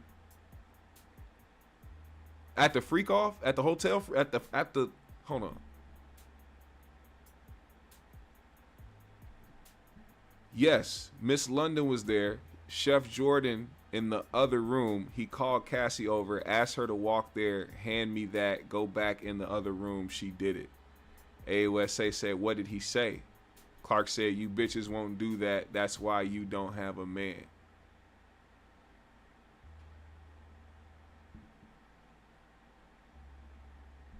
Wait, he said that to Lauren and the other girl that was in the room? So you telling me Diddy was sitting there in the room and he said, hey, Cassie, do this shit. She did it. And then he looked at the other women in the room and was like, yeah, that's why you bitches won't do that. You bitches won't do that. That's why you ain't got a man. So he was out here really trying to train these motherfuckers. He was really out there trying to put the ideas in their head. Diddy was doing that rich nigga pimping, where he knew he had the resources, where he knew he wasn't pimping them to try to get money because he needed the income. He was pimping them just so he can do what he wanted to do with them. And if anybody was to oblige, then they get a spot. And if you didn't, he was gonna try to dog your ass out till you kind of manipulated in your mind that was something that you were supposed to do to get what you wanted out of life. I don't know. AUSA said, what did you say? Capricorn said, you're motherfucking right. AUSA said, did you observe Mr. Combs obtain drugs? Clark said, a girlfriend in NY in LA from one stop, Molly, ecstasy, delivered to Puff or to me. AUSA said, did he ask you to get drugs for him? Clark said, yes, ecstasy. AUSA said, and in the south of France? Clark said, he asked me to get cocaine. I said, for who? AUSA said, why? Clark said, I wasn't going to do it given how my mother died. Combs, and now Acrophilio, objection, sidebar. Now they go back to a sidebar because they don't want people to know that this nigga was out here boofing cocaine out of bitches' buttholes. Now they're back. AUSA said, who did Mr. Combs say the drugs were for? Capricorn said, he said, not me. AUSA said, did you get them? Clark said, yes, through the Spanish security guard. He also get prescription drugs in my name. They were in the toiletry bag I'd carry or security. AUSA said, what about bulk cash? Clark said, yes, 100,000 euro coming back from Europe. AUSA said, where'd he get it? Clark said club bookings in Europe. He'd keep it, then give it to security, then into his bedroom personal safe. AUSA said violence. Clark said fighting. AUSA said, was Mr. Combs violent with you? Clark said, yes. At Star Island, he told me you are not to leave this house. Pharrell Williams was brought in by boat. I returned Mr. Walker to Palm Island. He called and said, where the F are you? You can't have a life. Clark said, one time I asked the chef if there was turkey bacon. She said, no effing turkey bacon. I said, I hate it here. The chef told Mr. Combs and he pushed me again and again. AUSA said, what did he say? Clark said, he said, if you hate it here, get the F out of here. AUSA said, did you leave your employment? Clark said, I did. AUSA said, but you returned? Clark said, as global brand director. AUSA said, why? Clark said, he was impressed by what I did in the job I left for a couple of albums. He said, you wouldn't have to work directly for me. AUSA said, what were you doing for Miss Ventura? Clark said, managing her image, maximize the optics for her. For Sean Combs, he had final approval on everything. AUSA said, in LA, where did you live? Clark said, a gated community. We had followed Kim Porter there. AUSA said, where was Miss Ventura? Clark said, in NYC on West End. She would come to LA and stay with him or with me or in a hotel. AUSA said, who else was Miss Ventura seeing? Clark said, Scott, Miss Cudi, Cudi. AUSA said, how do you learn that? Clark said, she brought him to my apartment. So, knowing that this woman worked for Diddy, knowing that the history behind everything, knowing that Diddy was violent and abusive, Cassie still got with Cudi and brought him around somebody who worked for Diddy. Now, she may not have directly worked for Diddy, but, you know, clearly she still worked for him.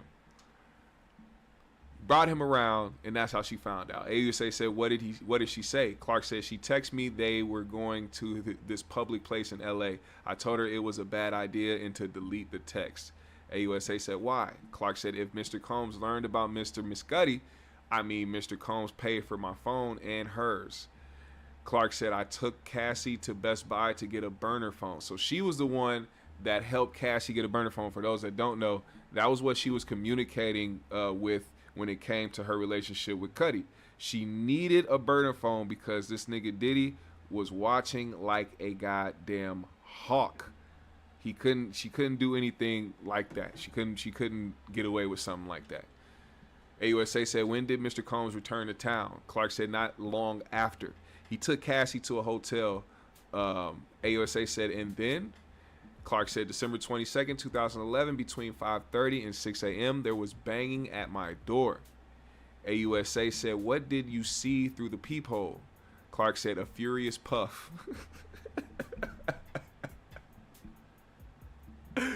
Nigga said a furious puff. I would hate to see that image through a peephole. You got to grab a gun. Knowing what you know about that man behind the scenes, ain't no way you gonna look through the peephole, see a mad Diddy, and not think you got to protect yourself. I'll be damned you come in here and try to haul off on me, nigga. You getting shot or stabbed, something. Diddy would have been the first dead nigga around me, fucking around doing some dumbass shit like that.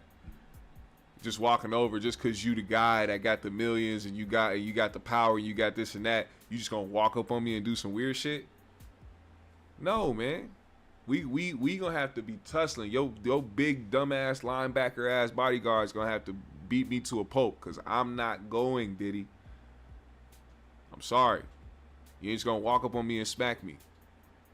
That's why it befuddled my mind when I found out that like he smacked Drake. Cause I'm like, where were them OVO niggas then? What happened? Where was Baca, nigga? Where was these niggas that could do something about this? That nigga got peed on at a T.I. where the T.I. was there. This nigga got pissed on. Somebody pissed, and the piss got on Drake. If I'm your guy, we not allowing that. We just gonna get peed on and walk out the movie theater and call it a night, nigga. You just gonna get in the car service and smell like piss? Huh? Is that what we doing? The industry is weird, man. Agnophilia, objection.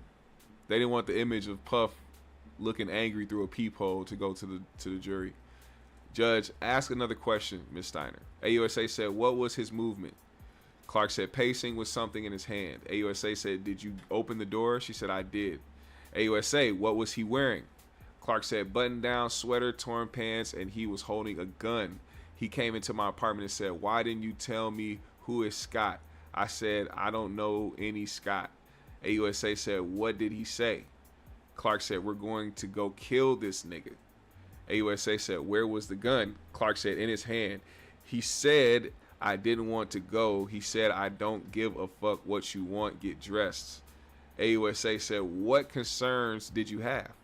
Clark said, he'd never come to my house. AUSA said, did you try to escape? Clark said, no, I got dressed. AUSA said, who joined you? Capricorn said, Ruben, in the black Escalade executive class. AUSA said, where was Ruben? She said, driver's seat. I got in the back seat, right hand side. Mr. Combs was in the left, next to me. Usually he would have sat in the front. Gun was in his lap. AUSA said, how long does it take to drive from your home at the time to Cudi's house in the Hollywood Hills? Clark said, if you push it, 15 to 20 minutes. AUSA said, what did Mr. Combs and Ruben do at Cudi's house? Clark said, they went in. AUSA said, could you see in? She said, yes. AUSA said, what did you do? Clark said, I called Cassie on her burner. I said, Cassie, where the fuck are you? I told her Puff was at Cudi's house. Then I changed her number in my phone on my best friend Stormy. To my best friend Stormy. AUSA said, what did you hear on the phone? Clark said that Scott was at Cassie's. AUSA said, when Mr. Combs came back, or AUSA said, when did Mr. Combs come back? Clark said, he took my phone and called the last numbers. Then I saw Cudi driving up. Mr. Combs saw my face and said, there's the nigga right there. Clark said, we drove off and saw the police driving the other way towards Cudi's. Puff was pulling himself together. We stopped at the Key Club and told me to call Cassie. AUSA said, what did he tell you to tell Cassie? Clark said that he had me and wouldn't let me go. AUSA said, how did Miss Ventura respond? Clark said, she said, okay, come get me. She was calm. AUSA said, who drove you home? She said, Ruben. AUSA said, what did Mr. Combs then tell you? Clark said, to convince Cudi not to say that it had been him at his house, I picked up Cassie. AUSA said, where did you go? Clark said, we went to Cudi's and tried to convince him not to file a police report. AUSA said, what did you tell him? Clark said that Puff came to my house with a gun. AUSA said, what did you tell them he said? She said, if you tell on him, he'll hurt us all. AUSA said, what was Mr. Muscuddy's reaction? Clark said, mind blown. Objection! Objection. Once again. Like, it's already getting bad. It's already horrible for Diddy right now. It's already looking like he was just some guy that was out here being violent and unhinged out here in the public. He wasn't just some brother love out here trying to be a music executive.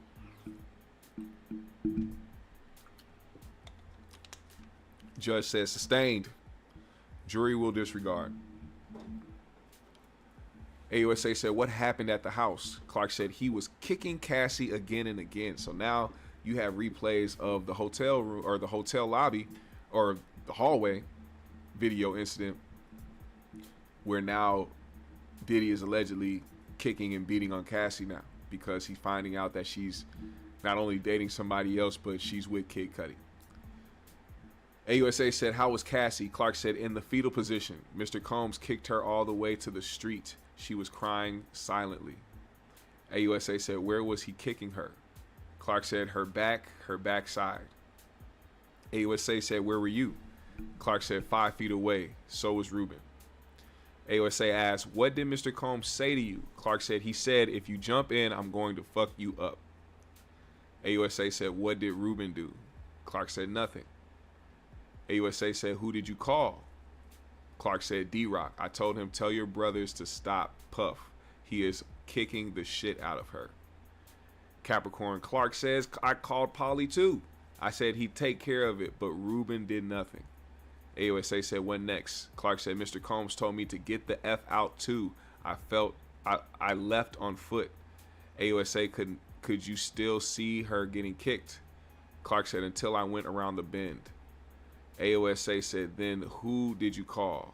Clark said, Regina Ventura. I told her he's kicking the shit out of your daughter. I can't call the police, but you can. AUSA said, why didn't you call the police? Clark said, the mission of the day was to get Cudi, so no calling police.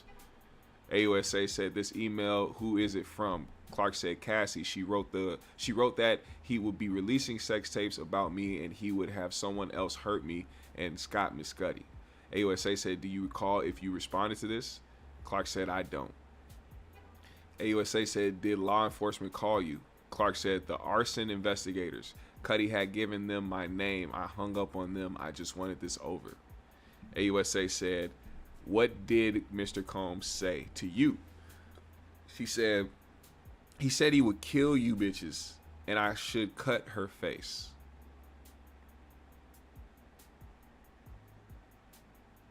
A menace. AUSA said, how many times did Mr. Combs threaten you? Capricorn said, I'd say 50 times. D-Rock was there, just doubling down on whatever Puff was saying in the moment. Damn, D-Rock was over there being a cheerleader for this nigga. Crazy. AUSA said, who is Harv Pierre? Clark said, the president of Bad Boy Records. I told him Puff had kidnapped me. AUSA said, what did Harv Pierre tell you? Clark said, he said that's crazy, but it's going to be okay. I got a termination notice. I was accused of not properly putting in for the vacation I was on. AUSA said, had you put in? Clark said, yes, to Harv Pierre. AUSA said, did you lose benefits? Clark said, all of them. Health, 401k, my house, and car. AUSA said, what did Combs say? Clark said that I would never work again. That he would make me kill myself. AUSA said, did you get a job offer? Clark said, I did, but it fell through. I couldn't get a job. AUSA said, did you settle with Mr. Combs? Clark said, in October 2012 for objection.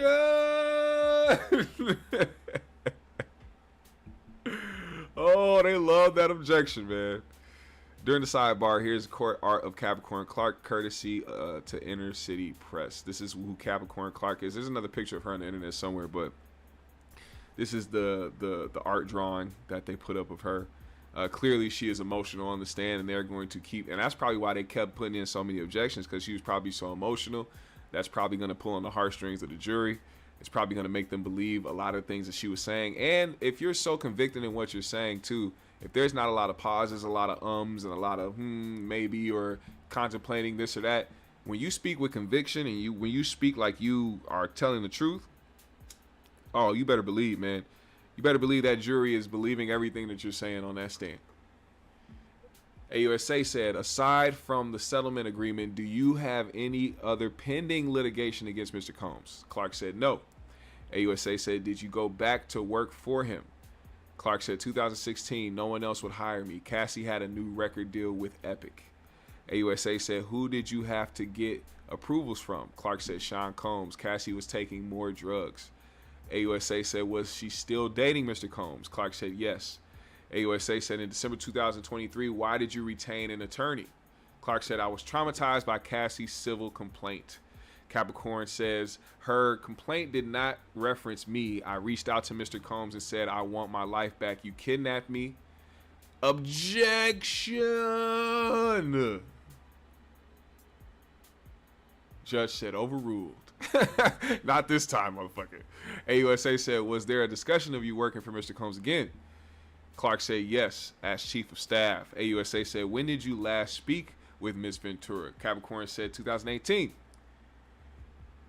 AUSA said, and Mr. Miss Cudi? Clark said, 2012. AUSA said, no further questions. Judge says, break, and then Combs' attorney, Agnifilio, says, can I start? Judge says, we're taking a break. Now they're back. Judge said, Mrs. Clark, you are still under oath. Agnifilio met We met in April 2024. You had a lawyer, Brian Friedman. Clark said yes. Now this is the cross-examination. So now we had the prosecution going up asking questions. Now we have Diddy's side up here doing the cross-examination with Clark. Let's see how they do after we just heard the things that we heard from their side. So now you see the type of things that certain people were going through when they were working for Diddy. It seemed like it was a very hostile, toxic, abusive, violent environment. And a lot of people couldn't work in a safe space because this nigga was unhinged. And he was letting something that he was just using as a jump off and a freak off participant allow him to try to go out there and try to intimidate and try to hurt other people because he felt possession over this individual. Now we have the cross-examination. Now, Agnifilio, you wanted to come back and work for Mr. Combs, right? Clark said, we discussed it, yes. Agnifilio says, you saw Miss, how you say her last name? Geragos? Is that it is? Geragos? Taking notes? Clark said, yes. Agnifilio said, you said you didn't think Cassie was good for Mr. Combs. Why? Clark said, I just thought they were toxic. Agnifilio says, tell me about when you were in NY. Clark says, I was in the Bronx. I hated it. Clark said, it was 2002. I met Jeanette. Then Mr. Combs in 2001 was the World Trade Center thing. Then I met Mr. Combs. Agnifilio said, he wasn't doing drugs, right? Clark said, he did ecstasy in Daddy house. Agnifilio said, but it got worse? Clark said, yes. Agnifilio said, you authorized Mr. Freeman to seek a job for you. Clark said, it was all very procedural, lawyer to lawyer. Agnifilio said, but you were told you couldn't be given a job in the middle of the investigation. Clark said, I don't remember that. Agnifilio said, read this and let me know when you're done. Do you remember saying you had the biggest crush on him? AUSA said, objection. 403.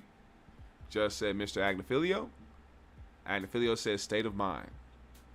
AUSA said, it's being offered for the truth. Agnifilio said, we had to stip on this sidebar.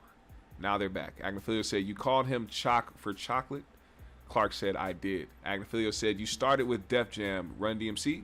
Clark said, I don't go back that far. I'm more Foxy Brown, Redline, Jay-Z. Agnifilio says, so how did you come to work for Mr. Combs? Clark said, I put my resume on Monster after the World Trade Center thing. He said, you'd work for me? I was like, maybe. He was acting on Broadway in Raisin in the Sun. I was impressed. Agnifilio said he had a major part. C said he was a star. Clark, then I shadowed him on the Vote or Die campaign. My job was to get the t-shirts on the celebrities and into the photo shoots. I'd call them and say Puff wanted them to come. Agnifilio said, and they came? Clark said they did. Agnifilio asked, how long before the jury missing thing? Clark, it was about 4 months. On the 4th of July, he threw a white party at his home on the Hamptons that year with Vote or Die. Agnifilio said, when did the jewels missing happen? She said, after July 4th. Clark said the jewels were still on loan from Jacob the jeweler. Agnifilio said, who else got lie detector? Clark said, Mike B, his stylist. He too had gone to street level of 1440 for manicures. The lie detector test was the next day. Agnifilio said, you never told HR? No. Capricorn said, I got fired for 3 weeks. Agnifilio said, how did you get unfired? Clark said, I went to work on his 35th birthday at at Cipriana to do the celebrity list. I came back. Agnifilio said 2004 to 2006. Clark said, not all. Agnifilio says, as personal assistant. And then Clark says, as liaison. Clark, I was making $65,000 for Combs, then $90 at Jive. Agnifilio said, why'd you come back to Combs? Clark said, I had gotten top records for R. Kelly.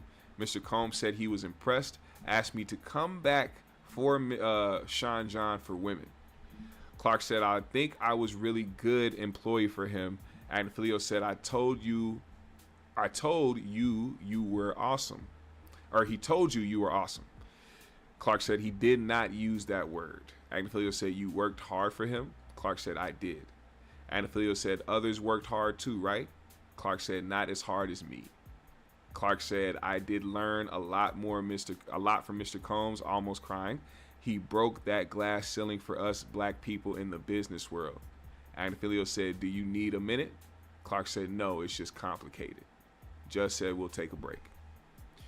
With jury and witness out, judge on DNA questions to Inspector Jimenez, the government's objection is overruled. AUSA, we asked for a bit longer. We've not been able to eat lunch. We are running ahead of schedule. Our case may be closer to 5 weeks than 6 weeks, so no longer breaks.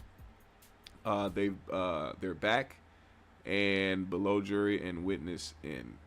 AUSA, they proposed to use communication between Ms. Clark and Ms. Ventura. We don't see any non-hearsay purpose. Agnifilio said there are logistics and photo shoots being discussed. She testifies to this on direct. Agnifilio said the direct went more negative than we expected. Their theory is that Ms. Ventura was not permitted to be creative. The judge said in the future and what you submit overnight. So they got some documentation here that's going on. I don't know if this cross-examination has continued. Let's see. Judge, in their defense submission over the weekend, the defense, okay, all right, here we go. Judge, now let's bring in the jury. Jury enters. Agnifilio says, when you went into the park, it was to Tavern on the Green. Clark said, we parked there earlier in the day, and in the park we ran into Nas. Agnifilio said, when you say he had Miss Ventura spin, who was there? Let me show you what you said. You said Lorianne Gibson was there. Clark said, they misheard me. Agnifilio said, when did you first meet Cassie Ventura? Clark said, I met her with Ryan Leslie. Agnifilio said, why did you not get along with Cassie sometimes? Clark said in 2018, she got more bravado being his girlfriend the longer it lasted. She thought I was being paid to help her. AUSA, objection. Sustained, re-ask. Agnifilio said, what did you see? Clark said, she went from being a sweet model to being a feisty girlfriend. Agnifilio said, do you think she was talented? Clark said, she had talent and was very beautiful. Agnifilio said, but not talented. Shit. Oh, shit. Oh. So clearly, this person does not just only have animosity towards Diddy, but she seems to have some animosity towards Cassie. So as what she's saying is, hey, while they were in a relationship, she went from this sweet model girl who was nice and who was respectful and who had morals to now that she has this, what she feels is status now, or she has this leverage now being a powerful person's girlfriend. Now she turned into evil and more snippy, more argumentative, more disrespectful in her tone. Things like that. And she says she's not talented. For the record, Cassie can't sing. I'm sorry. This is beyond the other shit. You know, I'm not trying to disrespect it, but I'm saying there's a reason why she didn't really flourish in the music industry. But that's neither here nor there. That doesn't even matter in this case. I'm just saying. Clark said, talented to me is Whitney Houston and Mariah Carey. Cassie, she was more of a studio musician. She needed things equalized. Damn. Oh, shit. Agnifilio said, did she perform live? Clark said a couple times, not the greatest. Agnifilio said, was she a hard worker? Clark said, at times. Agnifilio asked, when wasn't she a hard worker? Clark said she preferred to be with her boyfriend. When he moved to LA after Kim had the twins, 2009-ish, I saw her developing more of her relationship with Puff, Mr. Combs. Agnifilio said he supported her. Clark said yes, with stylists, other musicians, all the components to make a star. Agnifilio said, did she get more help than others? Clark said yes. Young Jock and groups from Atlanta developed French Montana. She's like, yes, Young Jock and groups from Atlanta, I developed French Montana. Clark said, I ran into Cassie. She said she had a new deal with Epic. I dressed her like David Bowie. We did a photo shoot at my house. We wrote a mini movie and shot it for the project. Agnafilio asked, what about Official Girl? Clark said, super cute video. Agnafilio said, King of Hearts. Clark said, it was fresh. Puff liked it. Agnafilio asked, Cassie has a green wig. Clark said, yes. Agnafilio asked, we moved to admit this witness. AUSA said, there is a stealing issue. Agnafilio said, you don't remember this email? Clark, I don't. Agnafilio said, here in 2012, you are setting up a recording session for Cassie. Clark said, Mario Winans was for the chairman. Agnafilio said, for Mr. Combs? Clark said, yes.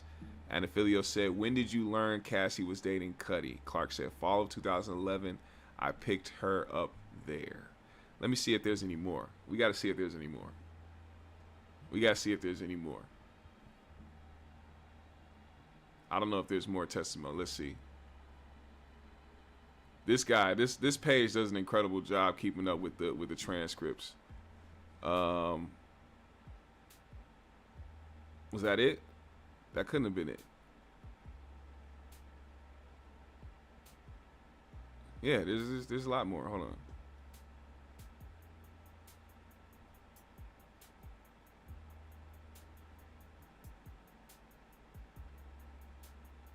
We got to get to the meat and potatoes. The meat and potatoes. How y'all feeling out there, man? What's going on, GMS fam? Y'all with me in here? I know I've been reading a lot of transcripts. I don't be liking to read a lot of transcripts like this, but I think this is incredible right now. Oh, here we go. He said, picture up there. Agnafilio said, you believe that after Thanksgiving, Miss Ventura and Kid Cudi were what? Clark said, getting to know one another. Agnafilio said, why'd you get her a burner phone at Best Buy? Clark said, I told her you cannot do this on your bad boy phone. Damn, she had a bad boy. She couldn't even have a Cassie phone. She didn't have a phone for herself. She had a bad boy phone. That nigga was keeping tabs on everything.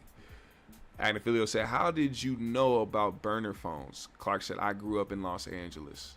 Agnafilio said, in December 2011, Mr. Combs was at an orphanage in Almaty, Kakasan. Clark said, I heard it was Russia. Is this it? Do we have any more? We're waiting on the rest. We're waiting on the rest of the transcript. But there is cross-examination going on right now, and these are the things that are happening, and we're going to keep you guys updated as we go. So as you can see right now, Diddy's former assistant right now is on the stand live, giving everybody a testimony about who Sean Combs was, aka the Diddler, and also how Cassie was. And that's another trend that I've been seeing in this entire trial. It's not only people testifying against Diddy, but it also seems like they're testifying against Cassie as well. Something tells me that Cassie was in there doing certain shit thinking that she had power as well because of who she was with, and she was treating people certain types of ways, and these things people remember. So like, for instance, with the Kid Cudi situation, if my ex was in an abusive relationship and she was trying to get out of it, and her abusive ex found out about us and he came and tried to do some shit to me, I'm not going to fault her for that. I'm not going to be like, oh my God, like, you know, it's not her fault. She's trying to get away. She's trying to move away from somebody. But it was the fact that she gave his address to the nigga. Like, you gave up the location. Like, it was like, all right, well, yeah, I was dating this guy, but what Diddy wants is more important, and I just, you know, I need to make sure to save my ass. So here's his address. Doesn't matter what happens. What if Cudi would have died that day? Imagine if something mysterious happened. They're like, oh, Cudi died.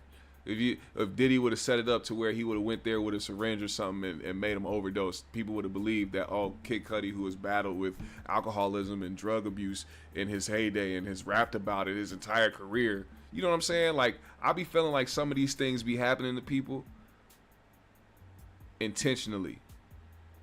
Like, let's play off of their vices. Let's play off of their issues, their flaws, and their faults. That's why I brought up the instance with Drake going against UMG. if it looks like Drake can win his lawsuit against UMG, oh, they'll probably set it up like, oh, Drake has a gambling addiction, so he owed some people some money and something happened. When in reality, it was UMG waiting in the bushes just to get that nigga. You know what I'm saying? Like, it's certain things that they could play off of. But nonetheless, we're seeing how Diddy has been interacting with the people who have worked for him, the type of environment that he has set up for himself. And honestly, regardless if you think he's being railroaded or if some of this shit is happening that shouldn't be happening, I think it's pretty clear that he's finna go down for a while. He's gonna be going down for a long time. They called up the right witnesses. I'll tell you that much. They called up the right ones. Now, before I get out of here, I want to play something so we can talk about it a little bit. There are people who deal with abuse in different ways, and they find themselves in situations where they become complacent and accepting of abuse because of the person that's doing it. And while we're on the subject of it, we're gonna look at something because, you know, while we're on the heels of talking about Diddy and Cassie and how that dynamic was, and, you know, people talking about abuse and Stockholm syndrome and, you know, what it does to people. There was a interview that just came out that featured Bhad Bhabie. If y'all don't know who Bhad Bhabie is, it's the Cash Me Outside girl. That's what she was famous for in the beginning. That's what she got known for. She was on Dr. Phil. She said, "Catch me outside, how about that?" And that was when she was like in her prime phase of trying to cosplay what she thought black women sound like.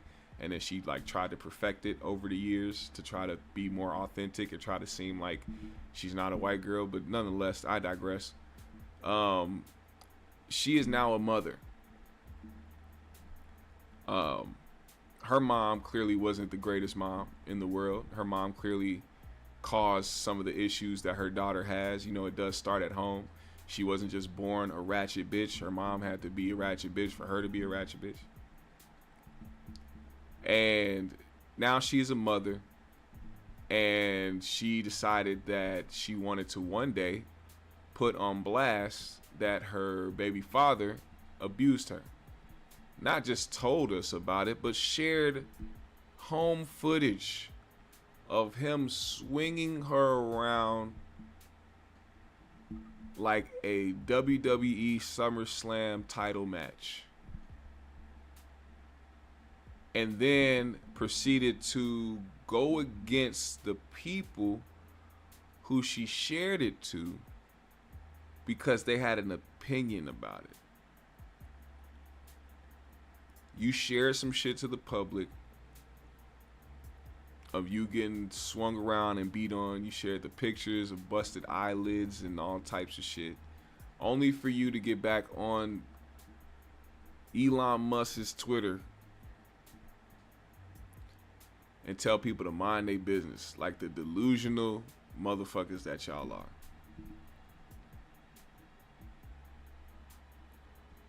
And then said you'll never leave.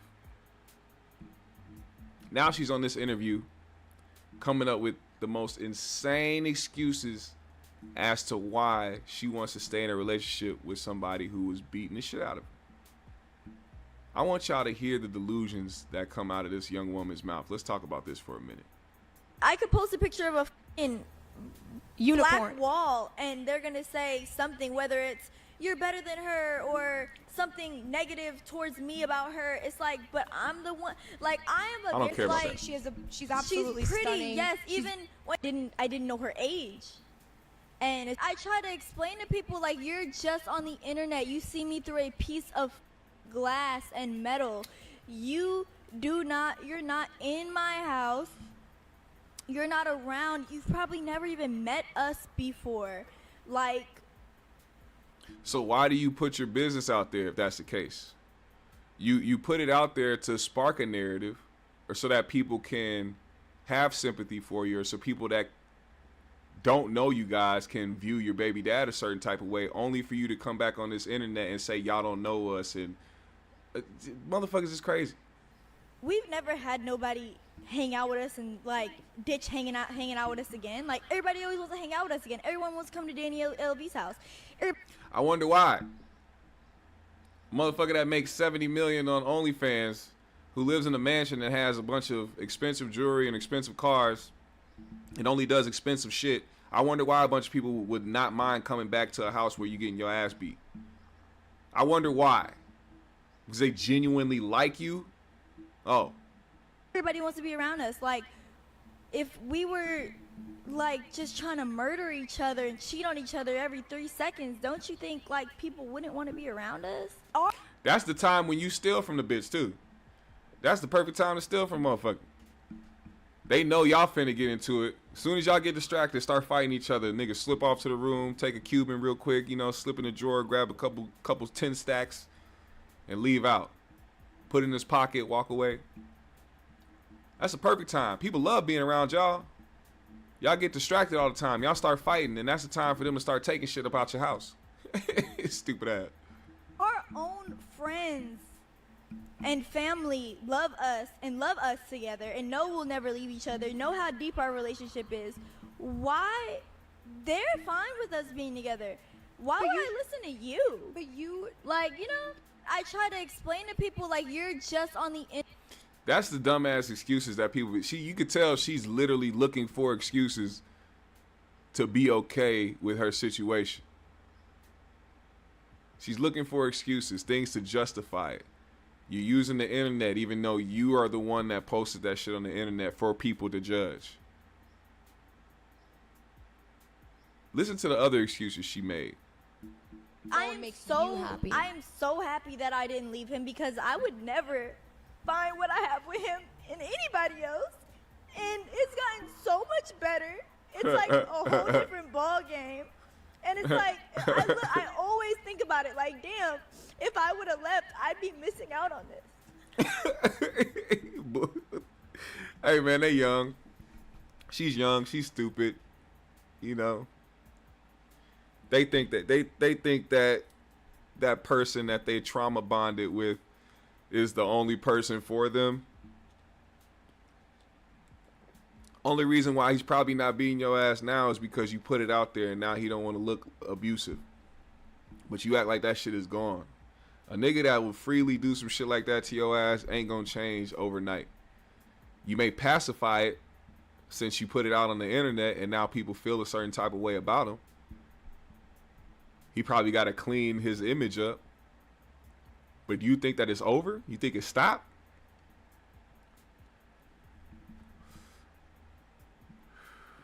I think y'all should pay attention to the fact that she said they'll never leave each other. They're not going to break up. They know their bond. Interesting. We'll see what happens in the next couple years. But then it's also like the opposite end of the things could be like, what happens if, you know, like it's not even about you leaving him. What if it's the other way around? Like, it's just, I want you to be happy. I want you to feel loved. I want your daughter to feel loved. I don't know what it's like to be a mom. I know what it's like to be a woman, you know, but like I've never been in your shoes and I admire how strong you are. And I want like people don't look at like Callie would be raised by a single mother. I would probably take me a long time to get in a new relationship. Like, I'd be distraught. Like, I won't. But why would I go through that? So now you see what it is. The fear of letting go. That's Stockholm syndrome. That's a component of Stockholm syndrome. Your fear of, well, I won't be able to find anybody, or I won't be able to be back in a relationship too fast, or I'm gonna be too distraught. Oh, my daughter's gonna have a single mother. A single mother who is wealthy,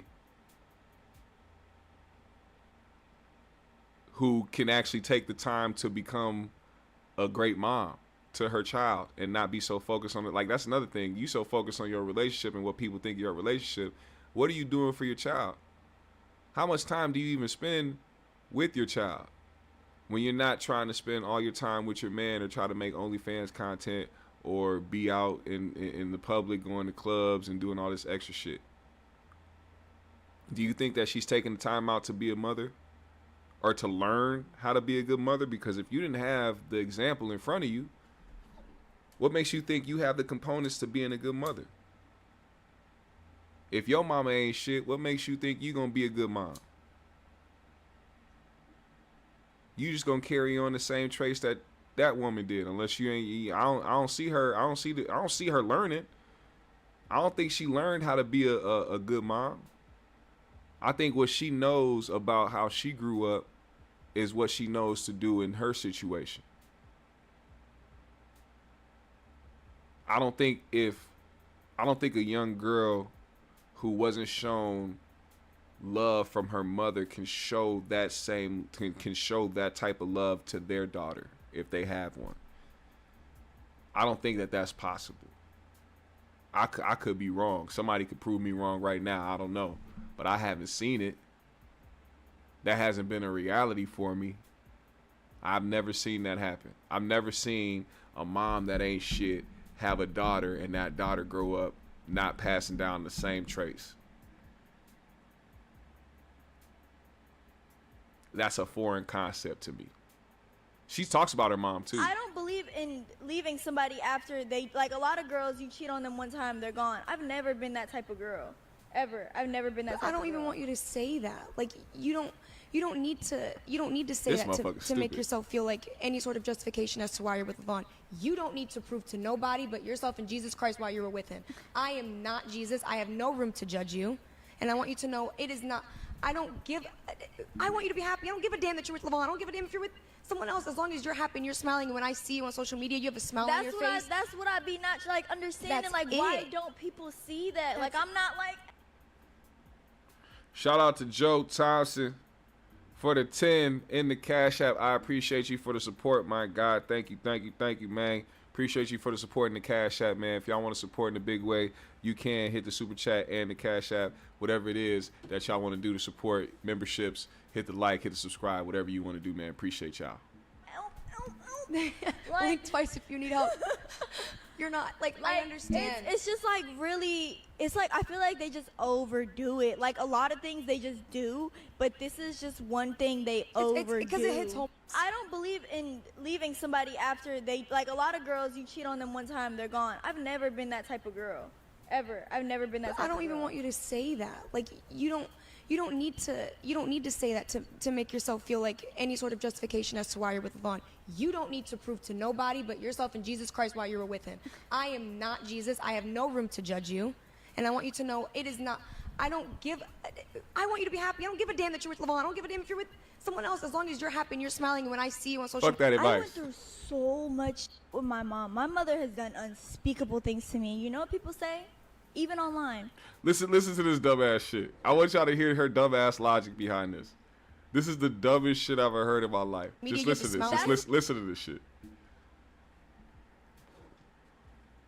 That's your mom. That's your mom. Why don't people say that's your man? Hey, she paused and thought she had something clever. Stupid young dumbass. You didn't even make a point. She said, oh, I've been through so many horrendous things with my mom. Why do people always say that's your mom? Why don't people say that's your man? Because you only get one mom. You can get another man. Now, that's not to say that you're supposed to be okay with taking abuse from your parent. But people don't know all the ins and outs of y'all relationship. So when you go on the internet and talk crazy about her, people gonna say, well, that's your mom. You go on the internet talking crazy about your baby dad, people gonna tell you, well, move the fuck on. Go somewhere else. Break up with him. You don't have to be with him. You are funding this man's lifestyle. That nigga does not have a source of income besides you. You are his lifeline. The only thing this nigga contributes is dick and babysitting.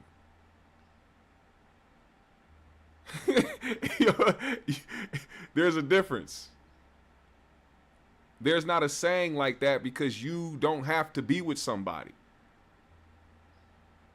Stupid as hell. Even tied with a child. I see what you're saying. You know what I'm saying? Like your mom could do unspeakable things and you have to tolerate it or forgive it People or get over it always because say it's your mom. she should still respect her mother. She should still respect her mother. And people are gonna say, oh, because she gave birth to you. No, y'all say that about brothers, sisters, aunts, uncles, cousins. Y'all. All of that has it in common is the fact that they're family. Stupid ass. That's why you don't hear people say, well, that's your friend, or that's your boyfriend, or that's your girlfriend, or that's your coworker. You know what I'm saying? Like, she named off all blood members of her family. Like, that's why people say that, because they have this idea about family, that family should stick together. That's why people say those things when it comes to family. Do that. Y'all say that. When it's family, it's okay. When I literally looked at her, I just like everything from that moment became about her. And a lot of people, even around me, will tell me like, you care about Levon more than you care about Callie. And it's like, you couldn't even imagine. Like when people tell me that, I get mad, yes, but I laugh almost, because it's like, I went through so much. I would literally put Levon in the trunk and put the car in the lake if it came to my baby. Really? Like, Cap.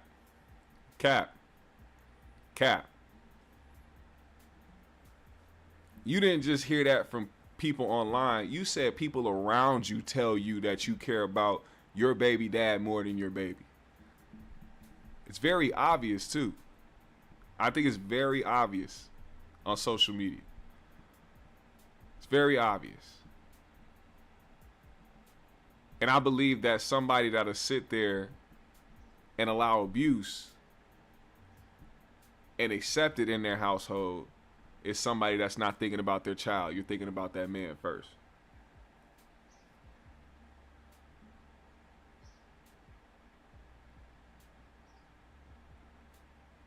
You don't have to be with somebody. You hold the cards in the relationship. But that attachment, and I get it too, because it's her baby dad. She had a kid with him, her first child. So of course, inevitably, she's gonna feel like she needs to be with him. Now, I'm not telling her what to do. I don't care either way. I just think this shit sounded fucking incredibly stupid. And also, it played into a good part of the conversation about Stockholm Syndrome while talking about Diddy and Cassie. The perfect example is this young girl right here who was letting Chief Keef smash when she was underage. I wonder why social media didn't kill him like they would have did anybody else in this situation. They just chalked it up to the fact that this nigga a hood nigga.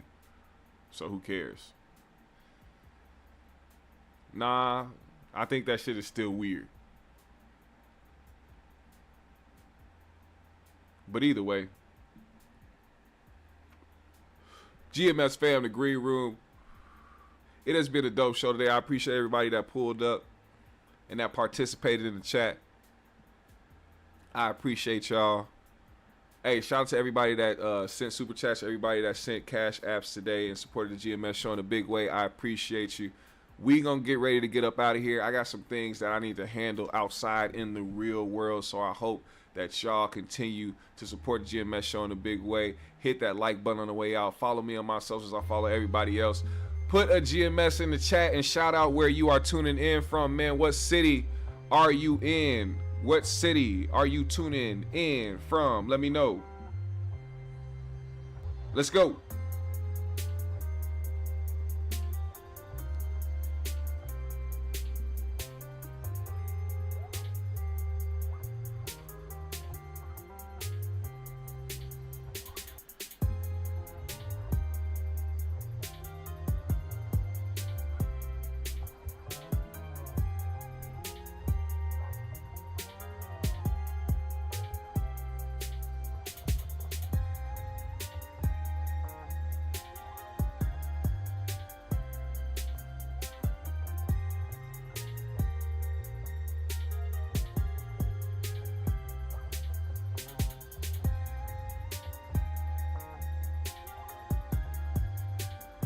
Damn.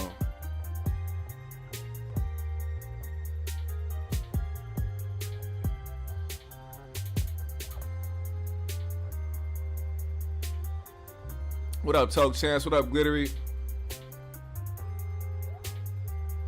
Holy.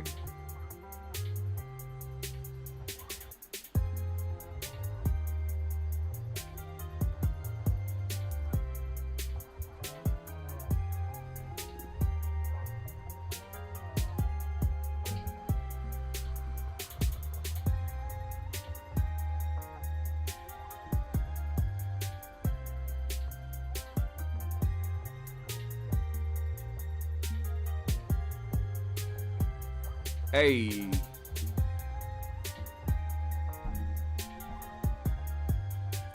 What up, Daryl? Joe Thompson in the building, CDT Beats, Fear the Chicken Hawk, Nikki Love, JR Miller, Binky Bianca, Prince Young, Endeavoring. Who else is in here, man? Trauma was in here, Ace of Spades was in here, Shayna T was in here, G Swift, Justin Furlow, Killer P, A Hop, Chet Perry. All good, I see you. Jesus Ramirez. My guy. Gig Hustler in the building. Lady Hotep in the building. Marcus Carter in the building. Stoney James in the building. Hurricane JW in the building. Hey, GMS fam, it's been a dope show. I appreciate everybody that pulled up, participated. D-Rick, I see you. I see you. GMS fam, the Green Room.